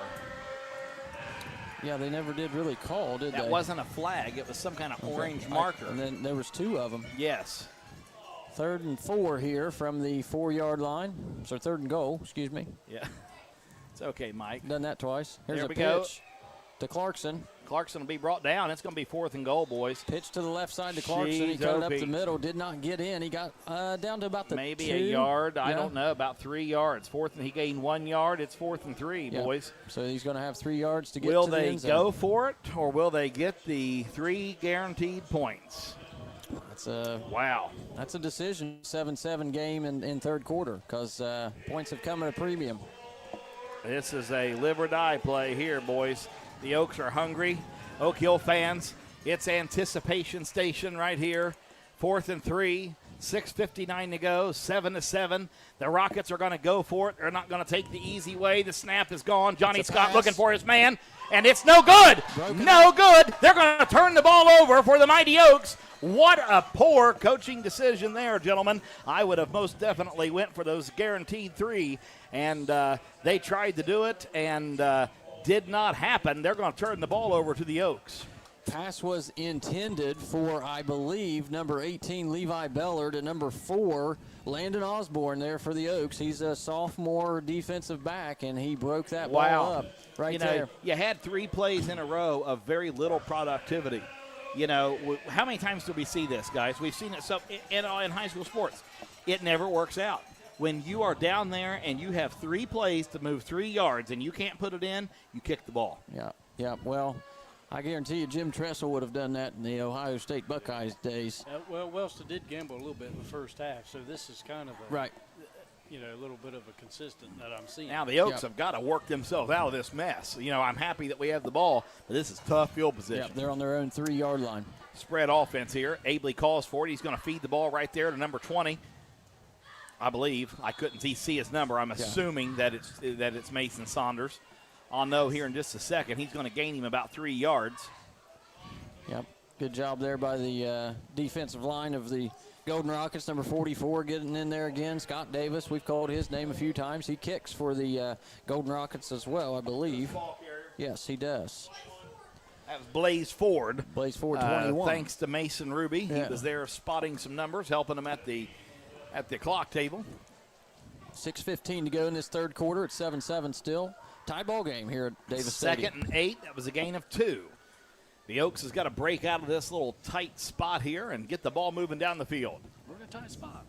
We're in a tight spot. We're in a tight spot. Absolutely. I believe that comes from the Oh Brother Where Art Thou days. You are correct. That's where you guys want to come to the house and watch that after this? I don't know. We'll see. Put her Depends on how the big exciting it screen. gets. Here we go. Snap. Abley for the pass. It's good, boys. But will he make any yards? No, sir. Little screen pass there for no gain.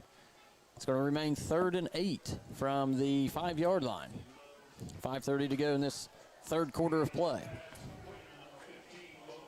That was number 15, Bo McNeil. Good catch, just nowhere to go. You're right about that. Wellston swarmed him as soon as he had the ball. We got some cramping going on out there right now, looks like. Someone needs to bring out the mustard. Yep. Looks like Scott Ruby out there. Yeah, Scott Ruby could help these gentlemen here with these muscle cramps. That's number 8, Seth Lambert. He's down right now for the Golden Rockets in a cramping situation. That is not a guy you want down for the Wellston Golden Rockets. He's a playmaker. He is, but he's just cramping. There's no serious injury there. You can see the way he hit the turf and wanted to stretch right there. So I'm sure he'll be just fine. But a little stoppage of play nonetheless, Corey. 5:16 to go in the third quarter. Tie ball game, 7-7. Oak Hill hanging right in there tonight. I want to give a shout out to my good friend. He's in the blue shirt down there and some shorts. He's got his son right there beside him. That's Dr. Dylan Lewis. He's out there for Hoser. I was wondering when you was going to bring him in. Yes, he's out there for Hoser Health Systems. Shout out to him. Congratulations. He is also back in town, and he has settled in with his family, Lakin and their 2 little ones, and working there in Jackson, and now part giving back as well here to the Oak Hill community on the medical side of things. The boys are back in town. The boys are back in town, and welcome back, Dylan, and congratulations. That would be Dr. Dylan to you. What a big asset he'll be. Yes, he will. Sure will. And the other great blue shirt down beside him is our man, Red Thompson. The doctor of total media, Dr. Red. Some people will say Dr. Pepper. We say Dr. Red. That's right. He's live. We appreciate you, Red. Red Thompson, give us a big old wave down there, he's Red. Down there. He's a faithful listener he of sure Total is, Media. but he must be listening to the Ironman because he ain't waving. He might be. You never know. Yeah, he might be. You never know. Oh, my. He's watching this game, so he might as well be listening to that one. Sure. Multitasking. Yeah. All right, looks like we got the cramps rubbed out of old Lambert. Yep, he's going to take a break. Get him some mustard, pickle juice. Yep, some stretching. Salt. Helping out. Tell you what, Dad cramped up down there at Dollywood this year. I saw after that. 7 miles of intense uphill resistance walking. Yeah. It was really bad. Little cramps at Dollywood. Yeah. 3rd and 8 here for the Oaks on their 5-yard line. Oh, my. Take it away, Corey. There's the spread. Abley. That'll be a safety. That is a safety, and that's a huge, huge play by the Golden Rockets. Who was that got the tackle, Corey? They're all swarming him. I can't tell who it was. Is that 44? 54. That's 54. That's for Hunter the Collins. Golden Rockets. Hunter Collins made a big play there. Gives them 2 points. Makes and it 9-7. gives them the ball back. And the ball. Excuse me, that's not what we needed. No, my goodness, what a big play for Wellston. That is a huge play. That is a safety. My goodness, I'm not a big fan, and I'm not a football genius, but I'm not a big fan of the shotgun right there from the 5-yard line. You know, I know it's 3rd down. You want to try to make something happen, but, man, you got to protect yourself there. But Well, you're right, and you know what's going to happen. I mean, this is not hard to coach because you know exactly what's going to happen. You're down there, they're sending everybody. Yeah, at third down. Exactly. Now, the flip side to that on the coaching side is you got to trust those offensive linemen to give him 3 seconds because with them sending everyone, you are going to be well outnumbered on receivers to defenders. He had no time. He had no time. He didn't get his 3 seconds. He caught the ball, and he got was 1.4 seconds. Yeah, maybe. You're right. But and it was an outside blitz that got him. Collins came right in the left side and just cleaned his clock. Yeah, good play there by Hunter Collins. Excellent play by Collins. Yep. Another big hit-worthy play. Yeah, right now, hit of the week goes to, so far, who was Grayson that? Seitz. Grayson Seitz, number 17. Yeah, he really had a stick he put on Andy Meldick. Andy Meldick, on yeah. that punt return. Boy, he did, yes. That was really a hit. You know, and you know, just like I said when we was down there, you know, how, you know, exciting and great that big goal line stop was. Yeah. And of course, I think we all agree if we had to give them points, we'd rather give them 2 than 7. Yeah. But nonetheless, you know you're in a bad field position. I hated that when I played. I hated being down there. Yeah. It's just so stressful because they're coming at you hard every time. Yeah. Punts away and 13, old Cale Fott. Cale Fott got it. He's going to be brought down. That's pretty good. Pretty good. Oh, my goodness. My goodness. What's going on here? The ball's There's out. flags everywhere. Somebody's helmet was flying, and the ball came out. We got a man hurt right here. 13. He's missing a tooth. He's the one missing the helmet. Okay, Yeah. so let's wait a second here. Make sure everybody's okay. Right. Cale is down. He had lost his helmet. Man, he got hit. There was so much happening at one time, you couldn't see what was going on. I don't understand the flags because he got hit by a wall of oaks. Yeah, and his helmet ended up coming off and the ball was loose. So, and then people were starting to shove and fight, and then some people were going after the ball. So it was so hard to tell from here what was actually going on. I have no idea really what happened there. Looks like he's got a cramp. I think he's okay. He's holding his helmet. He looks to be okay. He's gotten his helmet back on. They're helping him up. So Cale Fott is fine. No problem there. Tough boy. But it was kind of a scary-looking play there with the way It his was. helmet. I just don't understand the flags yet. That's what I'm kind of curious about. The way his helmet flew off there was a little bit scary, but he looks to be okay. The flags also could have been dead ball because the piece of equipment came off. Well, I think, if the ball carrier loses his helmet, it's a dead ball. But I don't believe they threw flags for that. I'm not sure. I don't know. I know they whistle it dead, but he was the ball carrier, and he was the one that lost his helmet. But they are marching off probably 15 yards here. So. And it could have been a face mask that ripped his helmet off. Yeah, that's probably here what. it is. Yep, that's what it was. So face mask, 15-yarder. 15-yarder. And that's going to put them in prime field position. On the 26-yard line in Oak Hill territory. Yeah. So quite a sequence of events there, Daniel. Wasn't sure what was going on. It's another bad situation. Yeah, bad situation. Good news is everybody's okay. But bad news for the Oaks. Wellston started in prime field position. 4:52 to go in this third quarter. They just scored 2 points off the safety, and they're trying to add 7 more here on this drive. And 23, Collins with the carry. He brought down by a host of Oaks. Pretty good defense there by the Oaks. Going to hold Collins to maybe 1 yard or 0 yards. My good buddy Phil Smith tuned in listening. Thanks for the kind words, Phil. We're doing our best, trying to give you the best game we can do. And, we do try our best to keep these things exciting, don't we, gentlemen? Oh, absolutely. We don't have a hard job tonight in this 9-7 ball game. No. Very, very good game tonight. Here we go. Golden Rockets coming back out. They're spread out. Big Johnny Scott's back there with Mason Collins with him.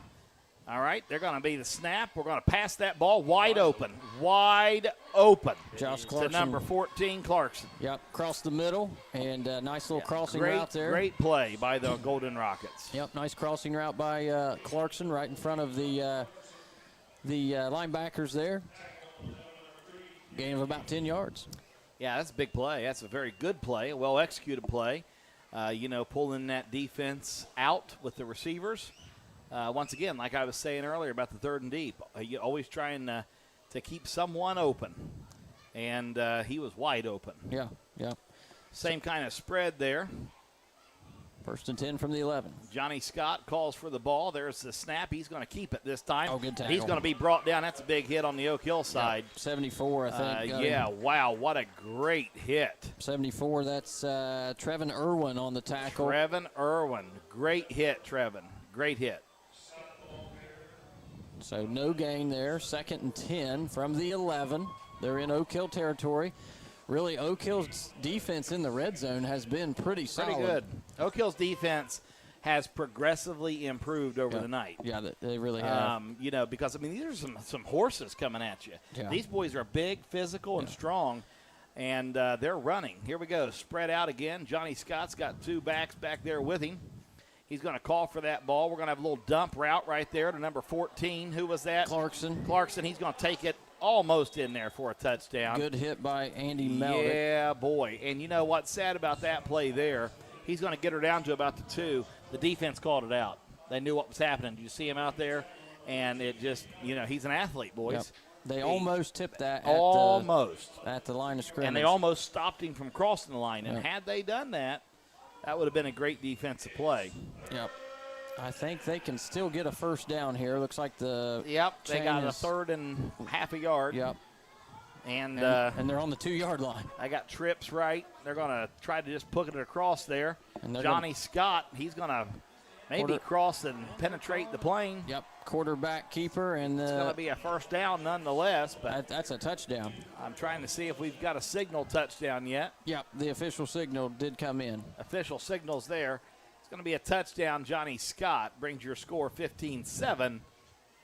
Rockets over the Oaks with 2:11 to go in the 3rd. Just a really unfortunate sequence of events for the Oaks down there. They had a great stop, great goal line stand, and then they give up at safety, punt it away, and then give up a touchdown. So not a great sequence there for the Oaks, and the Golden Rockets taking advantage of it. And the Oaks are going to send the house over here on the right side, try to bust this thing up because of the score. They do not want the they don't want the Rockets to get 16. If they can hold them at 15, then they got an opportunity to score, go for 2, and have them a tie ball game. Sure, yeah. Keeps it a 1 score. We got a man down. Let's take a quick timeout and hear from our sponsors, boys. From the Total Media Studios in the heart of the hills, thanks for listening to The Bull. 97 Country WCJO FM Jackson, a Jackson County broadcasting station. Happens with this PAT. I want to give a big shout to Hayden Milliken here for giving us a great board op tonight. There's the snap. Ball's up, and it's no good. They did it. It's all right. They did it. They did it. Yep, they blocked that kick. They did it. So it's 15-7, Corey. That's a huge play, guys. That could be. I mean, literally. And here's the sad part. Those rascals knew it was coming because they stood lined up in it while they had a man down. Yep, that was a big play there. Huge. 2:11 to go in the 3rd quarter. Wellston's ahead of Oak Hill here at Davis Stadium, 15-7, and Oak Hill's going to get the ball and an opportunity to tie this thing up, but they'll need to go for 2 to do it. All right, let's go ahead and try that break one more time as we turn things around.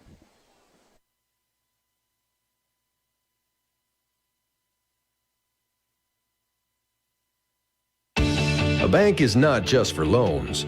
We provide all kinds of financial services.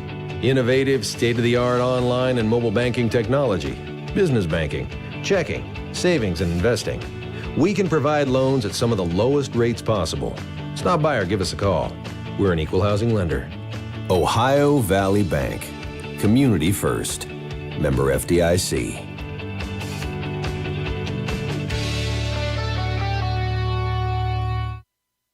And we're back live here at Davis Stadium as the Rockets are preparing to send her down for the Oaks. 15-7 is your score with 2:11 to go in the third quarter. Goodness gracious. Time flies when you're having fun. It sure does, and we've had a lot of fun this evening watching these two battle it out. Here we go. We're sending it off deep. It's going to make it to the hands of Meldick. Meldick's going to turn around to the right side. He's got some field ahead of him, down at the 47-yard line. What a move by Meldick. Did you see those legs running, boys? We love to see it.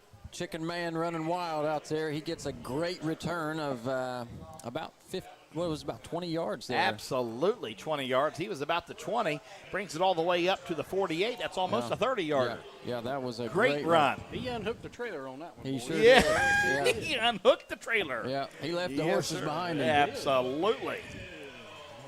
What a great play by the Chicken Man. Boy, the Oaks won it. You know, you can just see it. You can see it out there. They're working hard, you know. Something I thought about earlier today. Think about the last football game that they played. It was that Northwest game that they just about pulled off. True. And they lost 40-37. So that's fresh in their minds still, the ones that's returning this year. Something's getting excited in the room beside us. Yeah, I think they're going to have to call timeout because they were not happy with the defense they had on the field. You can feel the tension through the divider wall. Well, I can feel it, and it makes me nervous. You could almost cut it with a knife. Absolutely, almost. Palpable. Sharp knife. Palpable. I don't think it's like warm butter. That one gentleman there is holding his head like it hurts. Yeah, well, he's been a little frustrated at some things that they've lined up with. I've kind of been keeping an eye and ear right here. He's right beside me, and I know these two gentlemen very well. It's right to the right of me. They're separated by a thin piece of plexiglass. Piece of glass, so we can hear just about everything. And I know he's been frustrated with some things out there, but I know Big Brian Mantell was one of my favorite coaches I ever had. Yeah, Brian's and right Brian here beside us. Brian is a first-class guy. Yep, brother of Oak Hill Superintendent Jason Mantell. I can't say enough great things about Brian Mantell. Brian is a good friend of mine, and so is Joe Briggs right here beside me, and had both of his sons in class. One of them's out there right now, Wes Briggs. He's their backup quarterback. Heck of a basketball player. He's scored more points as a freshman at Wellston than any player in Wellston history. Yeah. And so he's got an opportunity to be a 1,000-point scorer, and just great kids. They've him and Laura Briggs, great friends of mine, and they've got great kids, great family down there in Wellston. I know when Brian was coaching us, nothing but positive. Yeah, absolutely. A great role model, and I always will think very highly of him. Motion there, Meldick. We're going to pitch it maybe. We want to, but that was the idea, I do believe. The idea was for Abley to go ahead and kick it on out to the left side, go ahead and flick it off there to Meldick, and the pressure came in too much for him to release that ball. But I will say this, I've been trying to teach my son, if he was around here in Mason, that's what it means to lower your shoulder and run with authority. Yeah. Your quarterback just leveled someone. Yeah, he did. I mean, he lowered his shoulder and plowed him down. We said a loss of a yard, but there was a little option keeper there, and he really didn't have anywhere else to go. No, so he did. He was forced to lower his shoulder. Yeah, that's right. Spread. Abley's back there. 2nd and 12. With, oh, dear, huge pressure. Abley's got some freedom. Oh, dear Lord. He just about got picked off there by number 17, Grayson Seitz. Lord have mercy. That boy he's kind of all over the place out there. He's an athlete. The pass was intended for number 32, Joseph Antaby, but Eddie Abley was running for his life there. He was hit as he threw. Yeah, and Grayson was able to close in on that. That actually could have turned out really bad. Yeah, because when he tipped it, it went up in the air. Yes. You always, if there's going to be a tip, you want it to be tipped down to the floor, but that one went up. Well, luckily it went forward. And nobody was around. Instead of backwards. Yeah. If that would have went backwards, that would have been picked for sure. Probably a pick six. Probably. Nobody was over there. Spread offense. You've got, 21 there. Blaze Ford is protecting Eddie. Let's see what happens. Eddie calls for it. All right, we got heavy pressure coming in over there again. Pressure on both sides. Abley's going down the field to the left side, trying to make something. He'll get to the 50. Had several wide open receivers. Scoreboard. It's going to be 4th and 8. Gosh, you hate to punt it right now, but I don't think you got a choice. I know, yeah. It's 1:08 to go in the third quarter. They're on their own, 48-yard line, you said? They are, and they're sending the punt team out. Punt Very good call, Coach. Good 15-7. Going to be conservative here. I'll tell you, I like conservative. Well, it's not time yet, I don't think. It's maybe not. if this was fourth quarter and you're agree. looking a few, 5-6 minutes to go, you go for it. But. I agree, and that's exactly how I felt down there, like, for that field goal. Yeah. I would have went for the field goal. Yeah. I would have taken the guaranteed points. And it still ended up working out for them, unfortunately. Unfortunately, it did, yes. Not like they planned it that way, but That's how it worked out for the Golden Rockets. All right. Big Chicken Man gets the ball here. He's going to punt away. Uh-oh. He's trying to get up the field. He's making some room. He's going to get the first down. He got the first down. Chicken Man up the right side. The chains will move. Unreal. First down, Oaks. I don't think it was planned. It was not planned. It was not planned. Not planned at all. He kept it. Wow. Oh, we got an injured player. Oh, no. That's not the Chicken Man, is it? I can't see. No, I don't know if he's injured. It's a Wellston injured player. It's a Wellston trainer that's made it over to the side. That's Shane Wells. Shane Wells. He used to be the Oak Hill trainer. Very familiar territory here. It looks like he may be working. Spent a lot of time on both sides here. Could be a cramp. Yeah, look at that. The Oak Hill boys bringing water to him. Yep. That's good sportsmanship, That is. gentlemen. I've seen I'll some tell good you, I have too sportsmanship tonight, throughout Mike, the game. Daniel. Yep. I've seen a lot of handshakes out there, pick-me-ups. You guys mentioned a couple of former Wellston players, Yep. on the Oak Hill side. They've been helping each other up. They've been positive. And that's good. That's what it's about, and we practice that, As high school athletes, that's something that you take an oath to, that you'll uphold sportsmanship, and I like to see it. Hey, let's take us a quick break while we work this cramp out. We'll be right back with more live football action right after this. This factory has careers. Keep your athlete in action with Holzer's Saturday morning sports injury clinics. Dr. Kelly Rausch and Charles Zurenberg offer Saturday morning sports clinics at Holzer Sycamore in Gallipolis and the Holzer Jackson Clinic on Pattonsville Road every Saturday from 8 a.m. to 10 a.m. during the fall sports season. Dr. Rausch and Dr. Z have the experience to keep your athlete in action. No appointment necessary. Walk-ins are welcome. And we're here. You're listening to Football Friday Night on 97 Country, The Bull. Hopefully we'll get him back up on his feet. Shane Wells is still stretching out that poor guy's legs. Hey, it's been a long, this is opening week, guys, and there's no running clock at Davis Stadium. We're playing 4 full quarters tonight, Yeah, I'm absolutely right. right. There's going to be some cramps. It got warm today, and people's working out. But look at this stadium, jam-packed. I mean, look at it. Isn't this just not exciting or what? Well, there's no seats, seems to be available, and everybody's standing on the fence. Spread out there for the Oaks. Abley calls for it. Let's see if we can pull it off here. Abley's looking. He's going to go up the middle. They got a hold of him, but Abley's still on his feet. He throws the ball, makes a completion. Unreal. Look at that. That ball gets in there to number 15, Bo McNeil. What a play by Bo McNeil. Unbelievable. Eddie Abley. Wow. As he was being yanked by the back of his jersey, releases the ball and drills a wide open Bo McNeil. Great play by the Oaks. Gain of 9. Ball on the Wellston Golden Rockets, 31. It's 2nd and 1 in the Oak Hill Village tonight. 23 seconds to go, running clock right now, third quarter. They may just let this go. Let this one. Coach is calling them off. Yep. They're going to let this one go, get them a little water break. Going to regroup here, take this time. We'll reverse the field and try to put one in the end zone. Ladies and gentlemen, that's going to be the end of the third. The Oak Hill Oaks trail the Golden Rockets 15-7, but they're on the drive for a touchdown. We'll be right back right after this. Iron City Implement at the corner of Broadway and Water Streets in Jackson is your one-stop spot for keeping your life on track and moving. Whether it's home or commercial, Iron City Implement has you covered with quality Napa brand auto parts and more.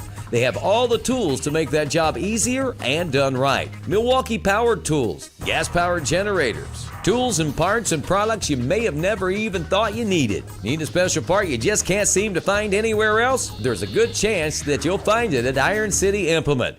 Cottle Chipping is focused on providing logging and land clearing services with the highest levels of customer satisfaction and will do everything they can to meet your expectations. With a variety of offerings to choose from, they are sure you'll be happy working with them. There is no job too large for Cottle Chipping. Cottle Chipping has been in business for over 40 years, which is experience that you can trust. For more information about your logging and chipping needs, call Cottle Chipping at 740-596-5984. That's 740-596-5984.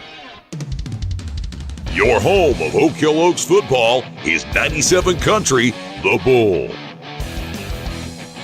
That's right. This is the home of Oak Hill Oaks football.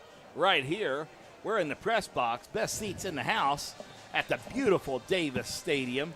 The black and white field with a little splash of red outline. I love that little bit of red. I know some people hate it. I personally like it. You got to have a primary, a secondary, and a tertiary collar. Thank you. Our red is our tertiary. Got to throw in some words in there, every now and then. Always working on that vocabulary. That's a mouthful, right? It's true.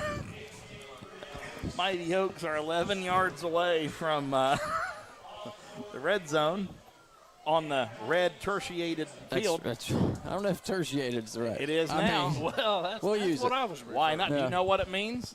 Tertiated? What? Well, I don't either. It means you're 11 yards away from the red zone. That's what Daniel Parker told me. Hey, there's 12 minutes to go in this ball game. Absolutely. We're in the fourth quarter. It's a one-score game. We're live. And Oak Hill's got the ball right here on their, in Golden Rocket territory on the 31. Yes, sir. Second That's and right. one opportunity here. Fourth quarter of play. I'll tell you what, you got to keep going in the fourth quarter. There's Jody Falk. He's making his way down. Not sure where he's been. Fans have gotten their money's worth tonight. Absolutely. That $5 ticket has been earned. Absolutely. Like you weren't shortchanged here at Davis Stadium. That's right. Get your money's worth tonight. Absolutely. Plus some. People would pay more for this. Those lifetime tickets they're selling. Yeah. For 100? Yes. Are they really? Centurion? Yes. Is it for your life or just for the year, Daniel? How does that work? How much does one of them rascals cost you? Well, I don't know the specifics on it. So a lifetime pass? Yeah. Yeah, it's got to be more than. So I would say if you have young children, it would be an investment. The poor chains that needs to reverse. No, they don't. They're right, aren't they? We're crossing that way to get to first. It's 2nd and 1. Yeah, we're good there. We got 1 sorry yard about to that. go. That's okay. I didn't want to shortchange the Oaks. Well, we just switched sides of the field, so We it's sure a little did. bit confusing. It But was. here we go. Spread out, completely spread under center this time. Wow, we haven't seen this all night. Abley, he's going to get his yard plus some. Kept it himself on a Sure little quarterback did. keeper. Well, right up the middle there, up the side hind quarters of his center. Gives him some room to open up the playbook on this 1st and 10 now. You know what I feel like right now? What's Remember that? the movie The Waterboy Boys? Oh, it's been a while. But classic. Remember, the Waterboy, and you had what was that coach's name? The coach for the Waterboy, Coach Klein. Coach Klein, and he finally got his playbook back, and that's kind of how I feel right now. Yeah. I feel like the Oaks has got their playbook back. It's open. Yeah, and he's getting in them trick plays. 1st and 10. There we go. Good protection. A little bit of pressure. Abley's going up the middle. He's got some room to go. Well, he got hit hard. Get him about 7-8 yards right there, but boy, he's not scared to jump in the pocket, is he? He helped him up again. That's a great look at that right there. Yeah, that's Who's that? Mason Collins, He's, buddy. And he's a great boy. I'm going to tell you what, I'm going to brag on the Collins boys. I got a little bit of time, and I want to tell you all a little bit about those rascals. They are licensed OHSAA officials in football and in baseball. Yep. Those gentlemen came to every single Oak Hill youth baseball and softball game. Sure did. And officiated for us all summer long. Never missed. Faithful. Great examples of young student athletes that are true sportsmen. And I am very, very honored to say that I know them and I've taught them and that they're my friends. Oh, yeah. And I really feel that way about those two young men. Yeah. Great boys. I got their little brother this year in 7th grade. Yeah. He looks just like him. Yeah. And they're twins, and then their little brother looks just like him. But, yeah, those are great boys, and they're great wrestlers, too. Yeah, they're great wrestlers. Yeah, and we wish them success in that in the wintertime because I know their goals are to make it to the state tournament. Mason Collins, Hunter Collins, mom and dad, grandparents, if you're listening tonight, you've got something to be very proud of in those two young men. And I can't brag on them enough. So. Yep, I think one of them's down right now getting some stretching He's there. getting some cramps worked out. Yep, 10:54 to go in this 4th quarter. Someone really needs to bring out some mustard. We've had plenty of cramps. I don't know what the temperature is out there on the field right now, but it's not too bad up here. It felt good up here. It's about 68 degrees. So it's prime football weather out there, Daniel. Yes, it's been beautiful weather all week. It sure has, Daniel. Yeah. What you been getting into this week, Daniel? Just working on the highway. County roads. That's right. Been a little dry though, we could are use in a drought. This is historic. I mean, really, it's historically I've been in a drought before. Yeah. How about you? We've been in a drought for a few years. Yeah, honestly, we really have. How do the rabbits handle the drought? They survive. Yeah. Adapt and overcome. They get water out of the grass. That's right. That morning dew. Not mountain. Did you say Mountain Dew? Here we go. Here's back to the action. There we go. Abley scrambling. Pressure's coming in. He's going to get sacked. Yep, that's a big sack there. That's going to be everything he just gained the play before, he just lost. 44, 52, and 56 for the Golden Rockets. That's 44's Scott Davis, 52, I think Devin Barnhill, 56, Connor McWilliams. Yeah, just keep on calling him. I mean, or maybe that was 54. I said that was Hunter. Guys, we just can't have that. Hunter Collins there. Down. That's an unfortunate play. Huge time we needed to make a great play. Yeah, it's 3rd and 13 now from our from the Golden Rocket 31. Colt Brown is behind me. He's making me nervous. Here goes snap. Abley's in the gun. He's moving. Oh wow, wow! Big play. Oh yes! Did we get it? Tell me we got it. Tell me we caught it inbound. Nobody was there to see it. Well, daggone, ask that guy right there in the gray T-shirt. He'll tell you.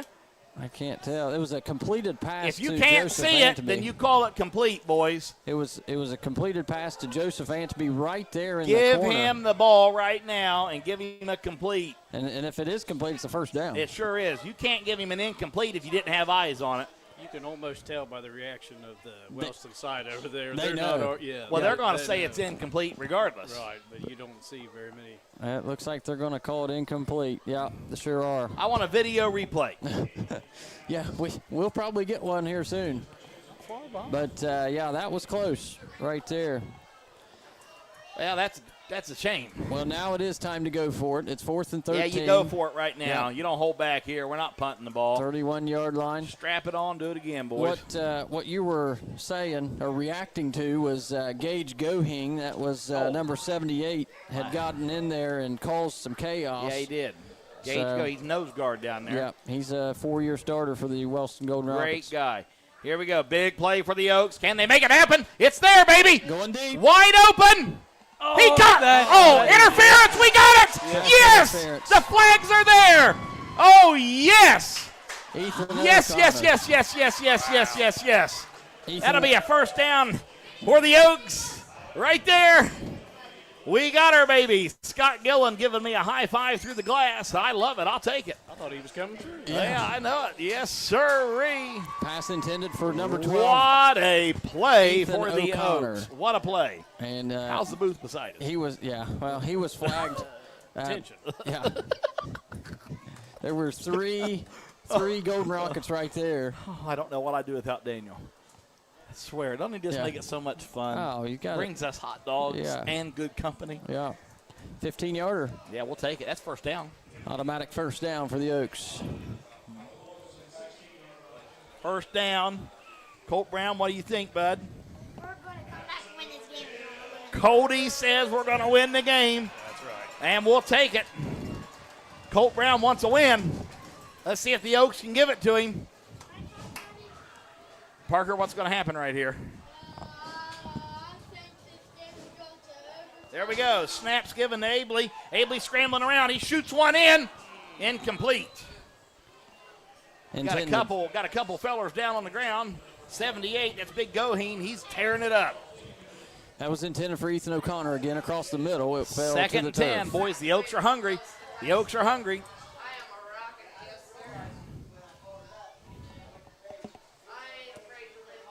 Yep, Ethan O'Connor got across the middle there. A little too hot to handle, I think. Fell to the turf. Incomplete pass. Will bring up 2nd and 10. 9:49 to go in this fourth quarter. Wellston at Oak Hill. They're leading 15-7 over the Oaks. It's a big game, boys.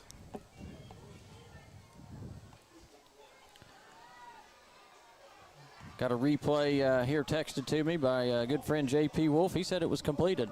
Looks like a foot inbounds by Joseph Antby on that one play, Corey. Yeah. Look at that. Oh, bad call by the officiating. That's a bang-bang play right there, so that's hard to see at their angle, and ended up being the wrong call, apparently. we did get a break. We did. We sure did. Yeah, we caught a break with that pass interference on 4th down. They bailed us out. But really, that could have been a touchdown. Yes. I mean, he was close to catching that ball. And but he got thrown down from behind, and that was a pretty easy call for the officials and gave us another shot. Now we got 2nd and 10 from the 16-yard line. Trying to add a touchdown, and we'll be forced to go for 2. You think you're going to go ahead and do it now while you can, because at this time, 9:47 to go, you're going to be kicking it back to the Golden Rockets anyway. So probably go for 2. We'll see what they've drawn up after if they get this touchdown. 9:47, Oaks trail 15-7. Oh, is that Scott Lewis down there? It sure is. Scott Lewis was a great, great guy to have here. He's down there with his son on the sideline. We appreciate Scott. There's a snap. Oh, boy. We tried to give it to draw him off, and that play was 8 alive by number 56. Connor McWilliams blew up old Blaze Ford on that one. Yep, Connor, experienced player as well for the Golden Rockets. Guys, we got to do something here, boys. We're running out of downs. We got 2 plays to stick one in, and got to get it done. Yep, 3rd and 10 now from the, where are we at? 16, almost 17-yard line. Very, very doable. Spread out nice and wide. All right. Abley calls for the snap. Wellston sending some heat. Good wide protection. Open. There it is! Touchdown! Did we get it in? Come on. Yep. Yes, we did. Touchdown! Abley's pass is complete to number 32, Big Joe Antony. What a play! What a play! Wow! Excitement in the house at Oak Hill tonight. That brings your score 15-13. 9:03 to go in the 4th quarter here at Oak Hill. How exciting is that? Wow. Big conversion on 3rd down there. Not just to get the 1st down, but a touchdown. Found him right in the corner. That was Big Joe Antony wearing a new number and a new position this year. And off to a great start. A touchdown catch in his 1st game against a big-time opponent now in the Golden Rockets and a big rival. The flags are flying high and moving fast down there for the Oaks. Flying low. That's right. Got the Oaks flag out, running the track. Looked like Noah Lyles out there running down through that track. Hey, what in the world's going on? They have taken the touchdown away. Have they really? And they gave us a penalty. What did we miss? What did we miss? I'm not sure. It had to have been a holding because it's a 10-yard penalty. Ladies and gentlemen, I am sorry for that. Man, I don't know what we missed. Well, there was a holding that we didn't see. There's a snap. Let's do it again. It's going to be sacked. Oh, he's still on his feet. Come on, baby, hit him. Intercepted. But one-handed by Cale Fott. Yep, one-handed grab. What, I mean, what did we miss on that play? Not sure. Didn't even see it. I was paying attention to the flag. My goodness. So it's. So we go from touchdown to interception. So now it's 15-7 instead of 15-15, and they've got the ball. I can't believe that. I didn't see any flags on the play. They didn't whistle anything. Oak Hill was still celebrating. Yep. I don't understand it. But Cale Font with the interception down there on about the 8-yard line, so it's going to be Golden Rocket football going the other way. And they've got the ball in the lead, 15-7, 8:56 to go in the 4th quarter. I'm at a loss for words, Corey. Yeah, I am too. We're going to take a break. We'll be right back right after this.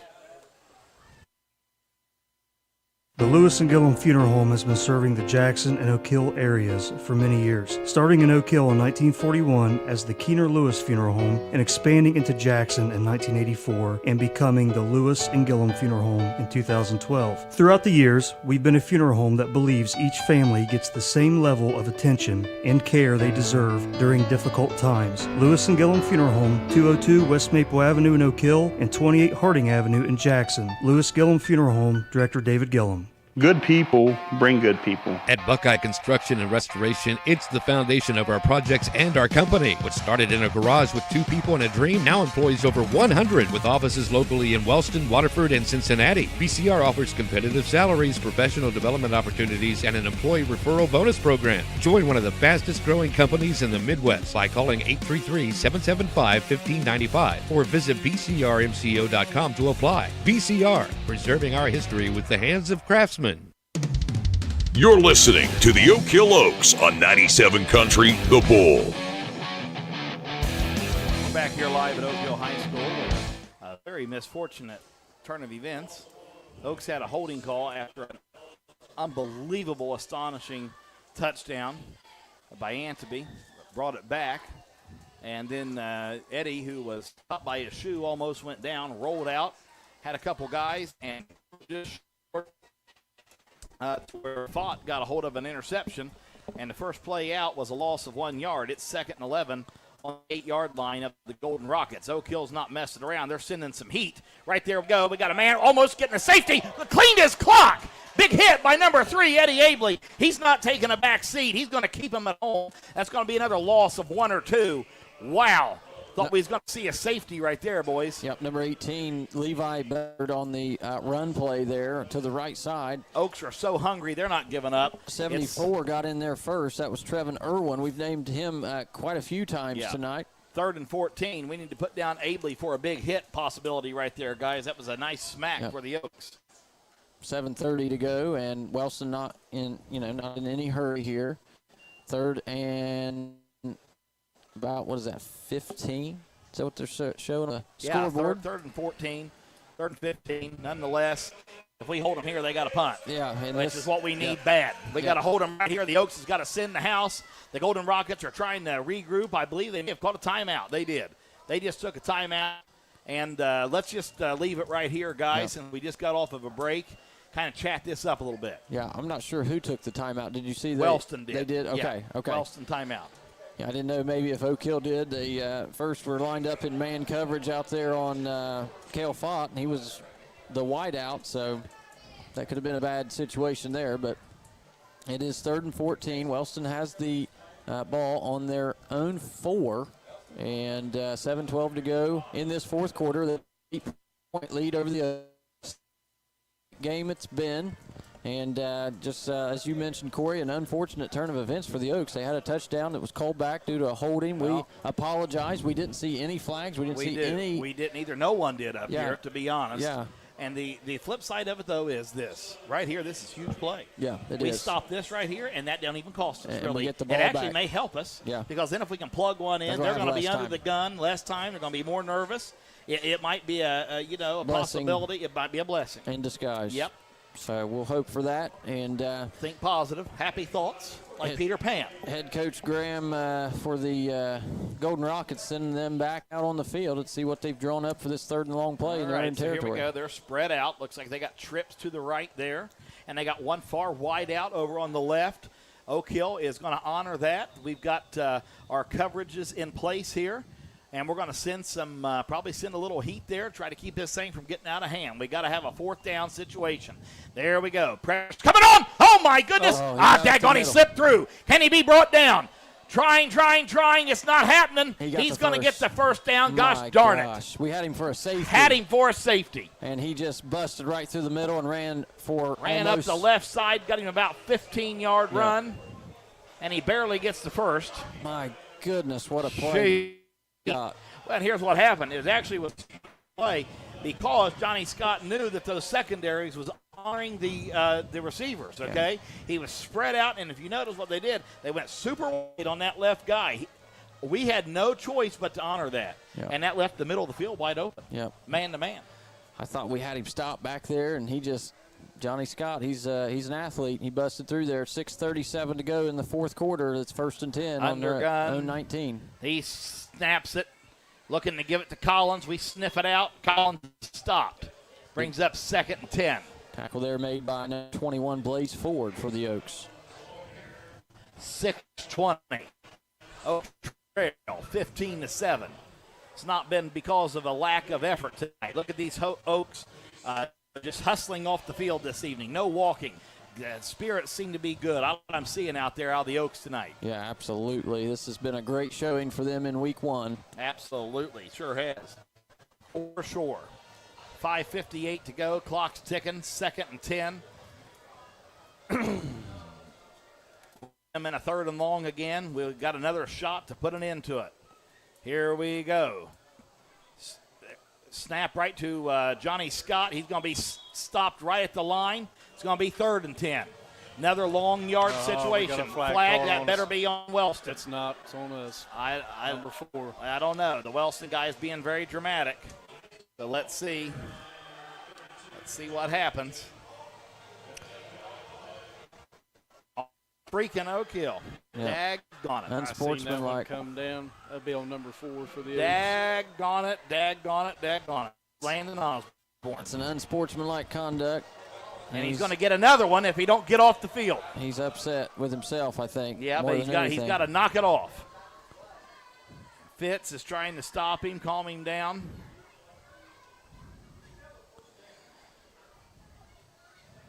Daggone it. Boys, we can't have that. Nope, this is going to be a 1st down, and they're going 15 yards. He is hotter. Someone better calm that boy down. Better calm him down relatively quickly. I missed the call, or I missed what he had done, but you saw it, Daniel. Yeah, he got in the Wellston player's face clapping. Yeah. A little taunting action going on I'll there. tell you what, he needs to calm down with that helmet because, it needs to stop. He's going to get kicked out. He is. Might be on his way to the locker room now. He might be. All right, 1st and 10 for the Golden Rockets on their own 34. 5:31 to go in the 4th. They're up 15-7. Johnny Scott's got a ball in the air. What a play by number 13, Cale Fott. Yep, caught the ball there. Catches that one while he landed on the ground. Yep, that was a good that ball was a little bit further. That's a touchdown. Oh, yeah. But good pass and catch there from Johnny Scott to Cale Fott, and they are on in Oak Hill territory on their 47-yard line now, and the clock is running. 5:20 to go, 15-7. Golden Rockets for the Oaks. I think the holding call that took that touchdown is just took the wind out of the sails right here at a pretty critical time in the game for the Oaks. Mm-hmm. We need and then those bad decisions there on those unsportsmanlike penalties. Johnny Scott, quarterback keeper here. And we got the flag. Flag is called. Right there. Yeah, that'll be on number 13, I believe. Cale Fott with the holding. He's mouthing off to the official there. Teammates trying to help him out there. He's about to get him another flag. Yeah, the officials are not bashful about throwing the laundry on the field. Oh, no, they've earned their dollars tonight, for sure. Yep. There's been some easy calls, but, they've thrown a lot of flags tonight. So that'll back them up 10 yards. Takes them back into the territory on the 47-yard line. Sure. 4:52 to go in the game tonight. Oak Trail 15. Boy, oh boy, that holding, gosh darn, that makes me sick to the stomach. Yeah, the one on the touchdown that was called back. That's tough. Yes, it is. So is Osborne out for the game because of that call? Does that get you out for the game, or did the coach just go ahead? I think the coach pulled him. Pulled him out? Yep. Said time to cool off? Mm-hmm. Time to simmer down. Flinch. Mason Collins on the right side. Bouncing out. Gets about midfield. Gain of about 3 yards. third and a second. Second and 13. Yep. Now second and 13, 4:15 to go. Yep. I think the clock is stopped because he ran out of so. Well, boys, you know, as disgusting as this is and disgusted as we are, I'll have to say the Oaks have nothing to be ashamed of. Yeah. I think they've exceeded expectations from tonight. For me, they have. Yeah. Certainly. Spread offense. Johnny Scott's the gun. He gets it. He's going to feed it to Collins. Collins is going to be taken down for a loss. Nice tackle. Oh, they're going to horse collar him. Gosh darn it. Yep.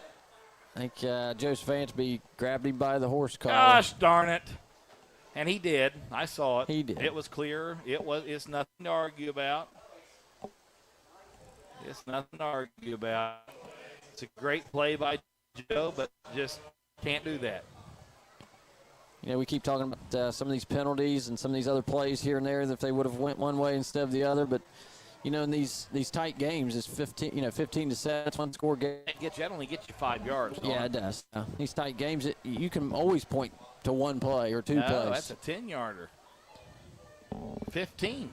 Is that a 15-yard penalty? I never knew it was a 15-yard My goodness. penalty. So that puts them on the 35-yard line. First down. In Oak Hill territory. And the clock's running. Oak Hill needs to pick. And I'm afraid they're not going to get an opportunity to pick. I just hope they don't run the clock out. That's so defeating whenever you just are on the field and can't do anything about it. I don't think they've got – how many timeouts Oak Hill got left? Oak Hill's got one. They got one. One timeout left. So, I mean, you're looking at maybe how many timeouts we have. Get one first down, this game's over. Snap. Johnny Scott keeps it going up the left side, gains 3. Brings up 2nd and 7 for the Golden Rockets. Ball on about the 31. Yeah, I mean, you've got 40 seconds after each play to run your next 32, one. 32. And they're going to use, I'd say, all of them before they snap. 10 seconds. 10 seconds to go. Clock running. 2nd and 7. They're on Oak Hill's 32.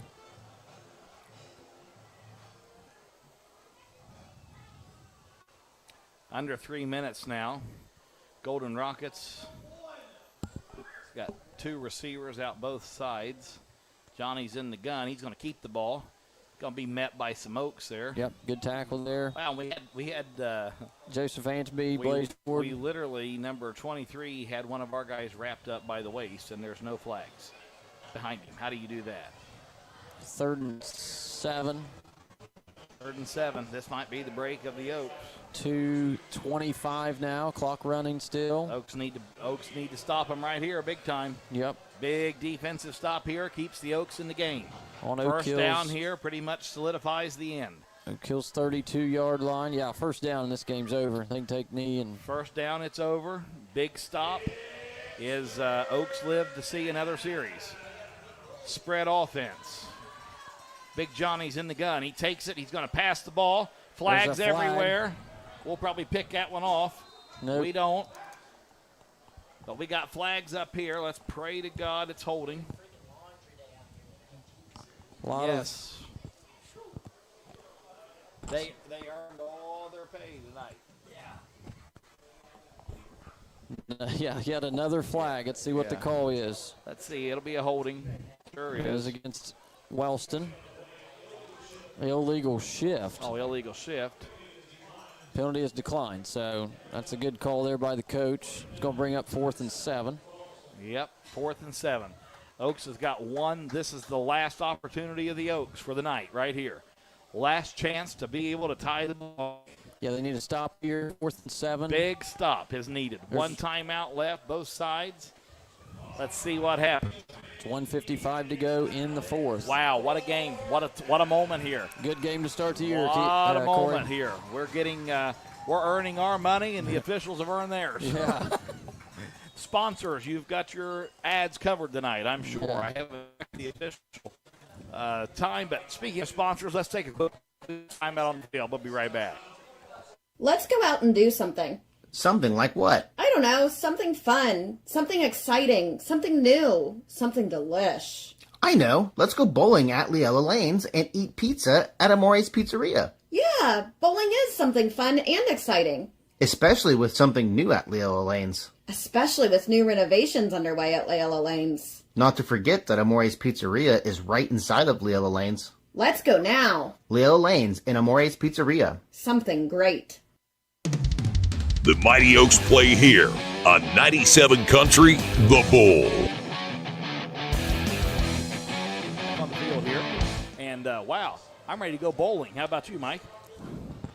Yeah, hit up the bowling alley in There, Wellston. Leola Lanes. And Leola, whatever.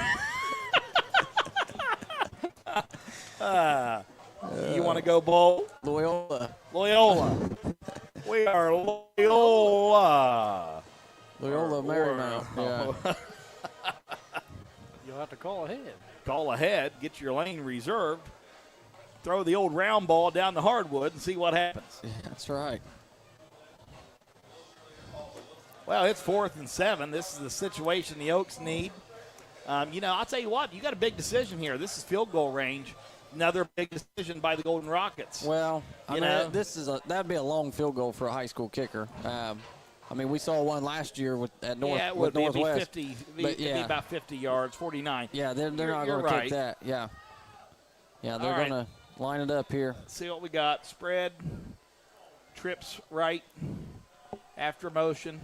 Johnny Scott calls for it. He passes the ball. It's caught. It's Cale Fott.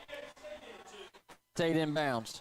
That'll be your game, folks. That's about going to be it. That was a well-executed out route there, about middle of the field, and good pass and catch there by Johnny Scott to Cale Fott. We've said that a lot tonight. Cale Fott, Scott to Fott. Yeah, Scott to Fott, that's for sure. But winning combination for the Golden Rockets tonight. Fott is really a fine athlete. I've been very impressed with him tonight on the field. He did a real smart thing there and stayed in bounds too. So he did. Not only athletic, but he made a good call there in his mind. Stay in bounds. The clock was running. No Kill's going to take a timeout anyway, but minute and 42. And looks like Red Thompson's about ready to hang it up for the night. Yep, I think he knows Golden Rockets about ready to go victory formation. Yeah, Red can write home with the mom about this one because it's all over but the crying. Yep, so I do agree, gentlemen. The Oaks gave us a better show than what we thought we would see tonight. They exceeded expectations. There's about a minute 42 to go. Oaks trail 15-7. And I will tell you this, though, and I'll say this with full confidence. Don't think this season's going to be near as long as what we originally had planned for. Well, and, this coming off of last year, last 2 years, really, last 3 years. I'm not going to lie. These have been hard to call, these seasons. People have no idea how tough it is to get up here week after week and have to report L's over the air. Well, and it's discouraging. It's hard for us. Well, it's we think about the kids down there. That's why we're doing it, and we love the kids, and we know it's hard on them, and so it's hard on morale. It is. We'll try to do the best we can with with what you got, and I think the Oaks did a great job out there tonight. A fine job. And I can't help but to give credit to everyone that's had a part over the last couple of years to try to rebuild a very struggling Oak Hill program. Yeah, these small towns are struggling with football right now. Kudos to everybody. Yeah, little quarterback keeper run there right up the middle for Johnny Scott, just keeping things moving on that first down play. He wants to keep that clock going so he can take a knee here. He can do it now if he wants to. They can knee it for the rest of the game. 2nd and 10, 125. They can't quite just yet. No, I'm sorry. I thought it was first down. So it's 2nd and 7. Sorry, 120 to go. They got 20 seconds on the play clock. All the timeouts are gone. Yep, this is the ball game, and they're right there on the 9-yard line. Yeah. So they're not in victory formation. See what they do. Goes Johnny. He's going to just kind of keep it again, go up and up the middle, bouncing off to the right side, and Johnny will take it in there. I don't know if he scored or not. Did he cross the plane? He did not cross the plane. He's be on the 1. He's down at the 1. With 47 seconds. 47 seconds left. I think Coach Graham may just take the knee here. Take a knee now, Coach. I do think they will do that. There's no need to rub salt in any kind of wounds at this point. Unless they're going to go for it. They may. I don't know. We'll see. And I'll tell you that I don't know if I would do that. I don't know. He might just drop back, take a knee. Nope. Went for it. I don't think he got it. Get it. Oaks are holding on. Good for them. 14 seconds. That should wrap it up unless he can rapidly get in there and get set up. He's not going to be able to, folks.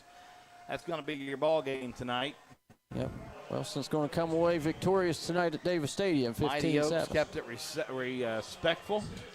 And they fall tonight to the Wellston Golden Rockets, 15-7. But I will say, it is a great day to be an Oak, and the season looks promising for us here this year.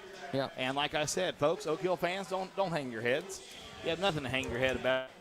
When you see these guys out and about in the community, pat them on the back. Tell them they did a great job, because I'm telling you right now, they did. They fought hard. They fought to the end, and really, truthfully, played a much better game than I really thought we was going to see tonight.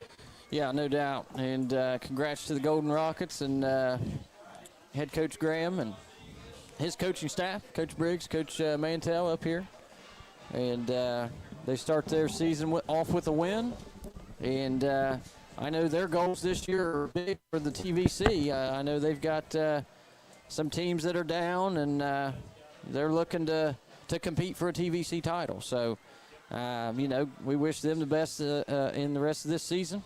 And Oak Hill's going to regroup and try it again next week against Fairfield Christian Academy. That's a new opponent for us this year, and I think they came off of a pretty good year from last year. So we'll see how they fare against them. It's another home game next week. They'll be here against Fairfield Christian Academy.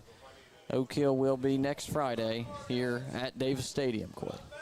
That's right, and we will be back with more with post-game coverage, post-game reports right after this. So we'll be right back with you. Stay tuned. We'll be right back. You're listening to 97.7 WCJO, the Bull FM, home of Oak Hill football. Are you looking for a reliable title company? Warranty Title Agency is a place you can trust. Whether you're closing on your first home or deed preparation, title exams, and more, Warranty Title Agency has got you covered. Stop by 227 East Main Street, Jackson, or call 740-286-2248. Also online at warrantytitleagency.com. Proudly supporting Jackson and Oak Hill football. Warranty Title Agency, where your trust meets our dedication.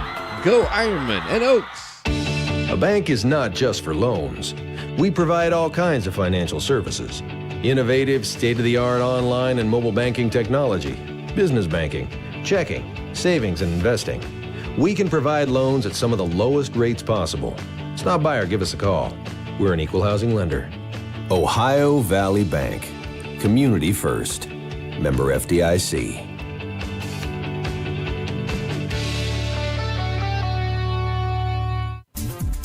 Are you craving a pizza that's as big as your appetite?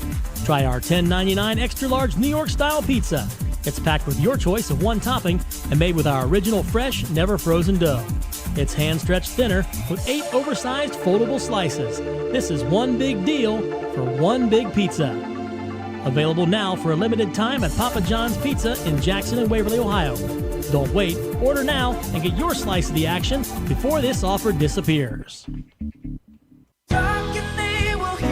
We all want our kids to grow up safe and healthy, so we show them how, and we tell them with honest conversations that let them know what we expect. That's especially important when it comes to alcohol and other drugs. Kids need to know the dangers and how to avoid them. And when it comes to pain medications, opioids, they need to know that they should never be taken without a prescription and never shared with friends or family. It's dangerous and illegal. So talk with your kids, because when you talk, they hear you. When you're shopping for insurance, you might say, "What? Huh?" I'm so over this. But what you really need to say is something that could actually help. Like a good neighbor, State Farm is there. When you get a local State Farm agent, they can help make it easy and help you choose the coverage you need. Plus, they're available online, over the phone, or even in person. I'm so into this.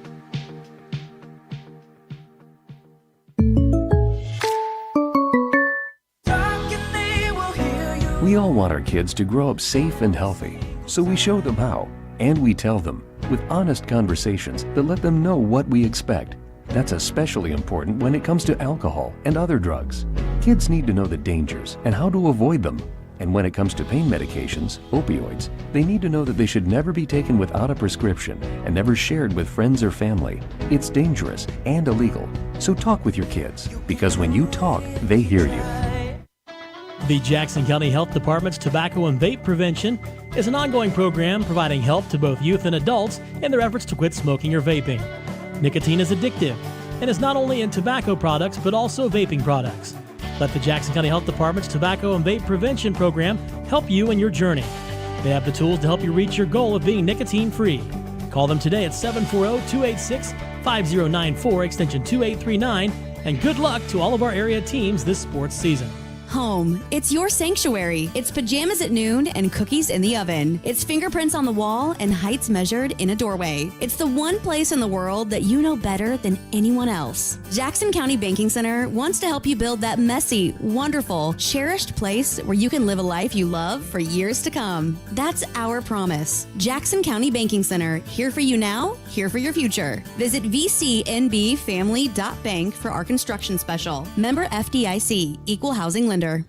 Southeast Appalachian Regional Community Health of Ohio is proud to present The Search Project. The Search Project through the Jackson County Health Department is a program designed to decrease the negative impacts of COVID-19 and other public health issues and promote healthy behaviors through the deployment of community health work. The project is funded by CDC and serves 11 counties in southeastern Ohio. For more information, contact the Jackson County Health Department at 740-935-6322. Steve was sharing some of his memories from his vasectomy. Is it like all the hair cutting places now? Like you go in for a vasectomy and all the tools are kept in craftsman chests, and there's like there's chick posters on the wall, and the Belushi college poster, and they're playing ESPN 2, and Van Wilder is playing on TV. Yeah, Skip Bayless is yelling while your balls are getting cut.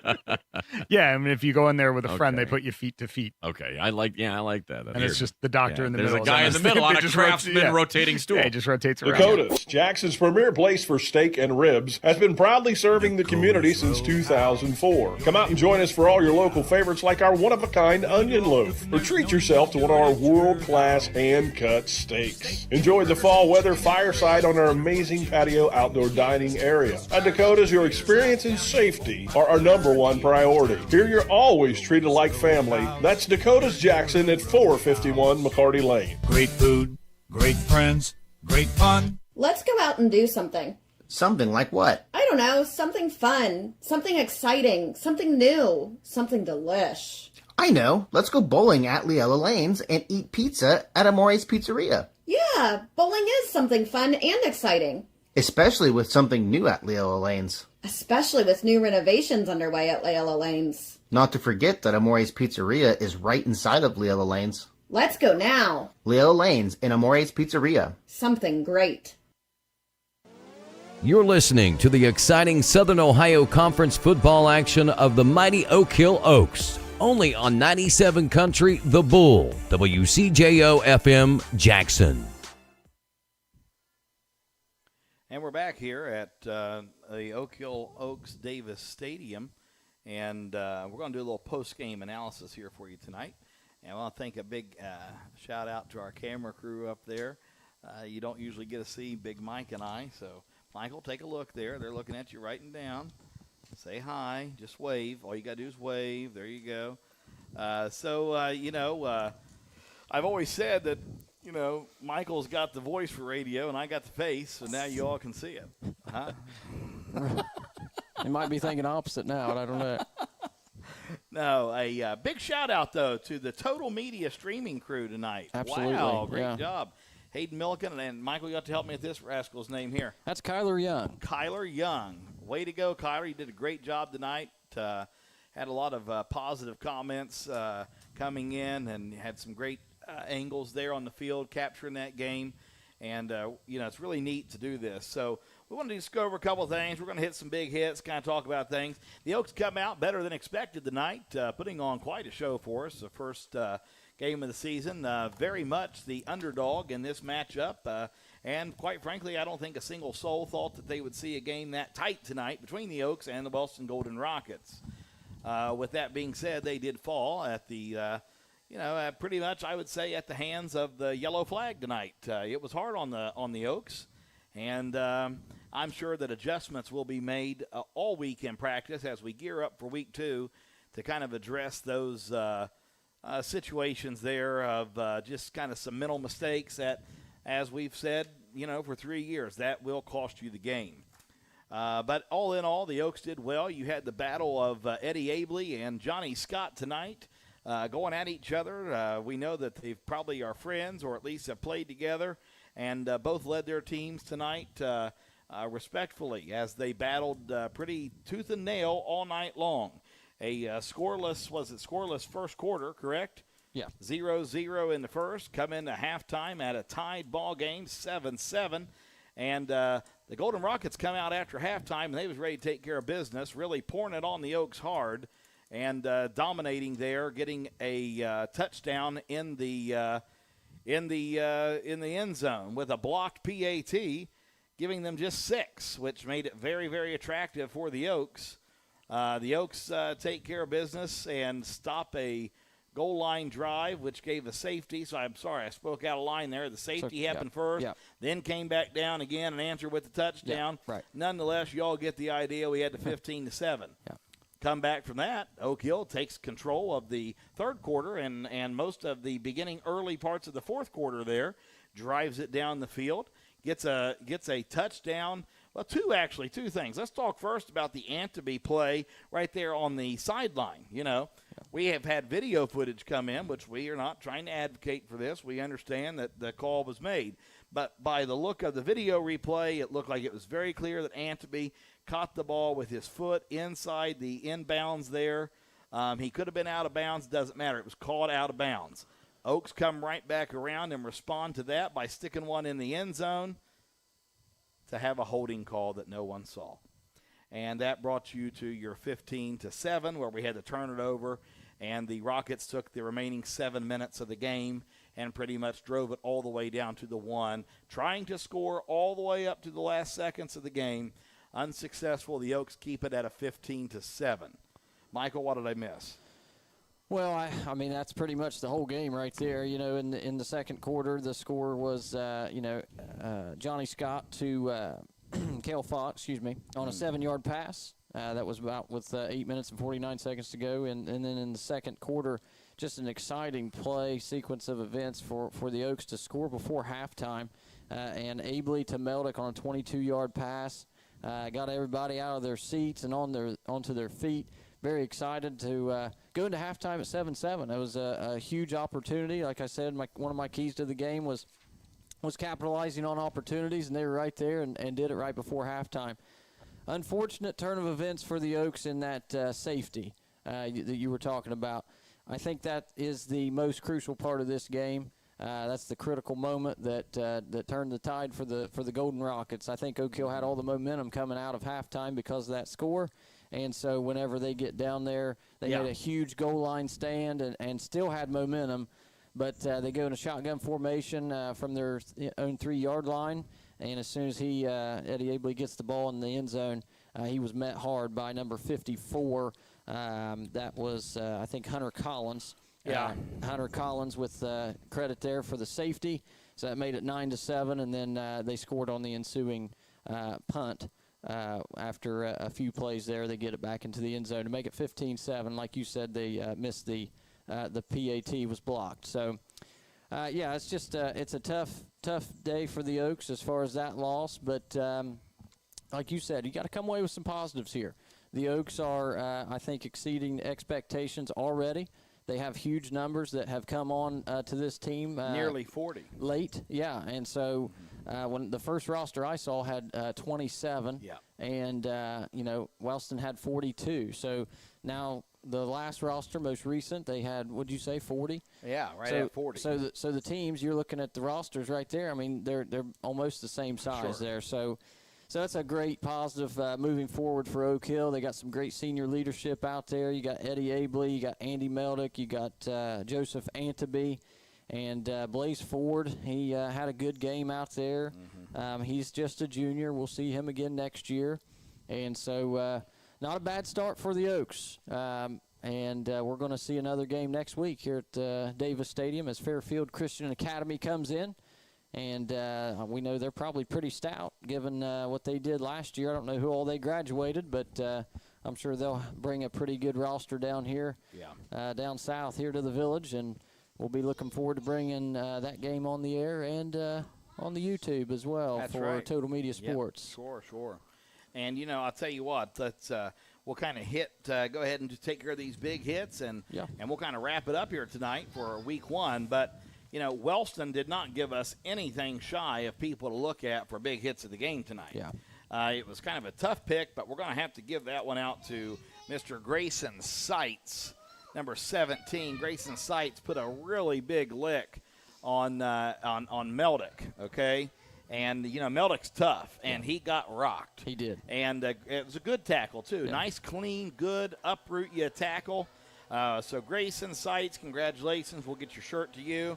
On the Oak Hill side of the house, there weren't as many huge opportunities for the just a minute here. We'll wait till that blower goes. Boy, the Oak Hill ground screw gets right on it. Yeah. But anyway, we're going to give that to Eddie Abley. Eddie Abley had a really, really, really good stick right down here at the very end of the game when he was digging in his heart of hearts, trying to get that ball back to get his boys one more shot. So it was an emotional play, nonetheless, an excellent hit. It was a solid hit, and I believe that was on Mr. Collins, Mason Collins. Yeah, sure was. And so great play by Eddie. Eddie, you're going to be the big hit for the Oak Hill side of the house tonight. We'll get the T-shirts out to the appropriate folks. And, Michael, unless you got anything else, that's about a wrap for me. No, that's going to do it for me as well. Like I said, I think this Oak Hill team is off to a great start, even though we're now 0-1 officially, exceeding expectations and ready for next week. It was a great night for Oak Hill football, and it is always a great day to be in Oak, as we try to say every chance we get. And before the blower comes back for another swipe, we're going to sign off here tonight.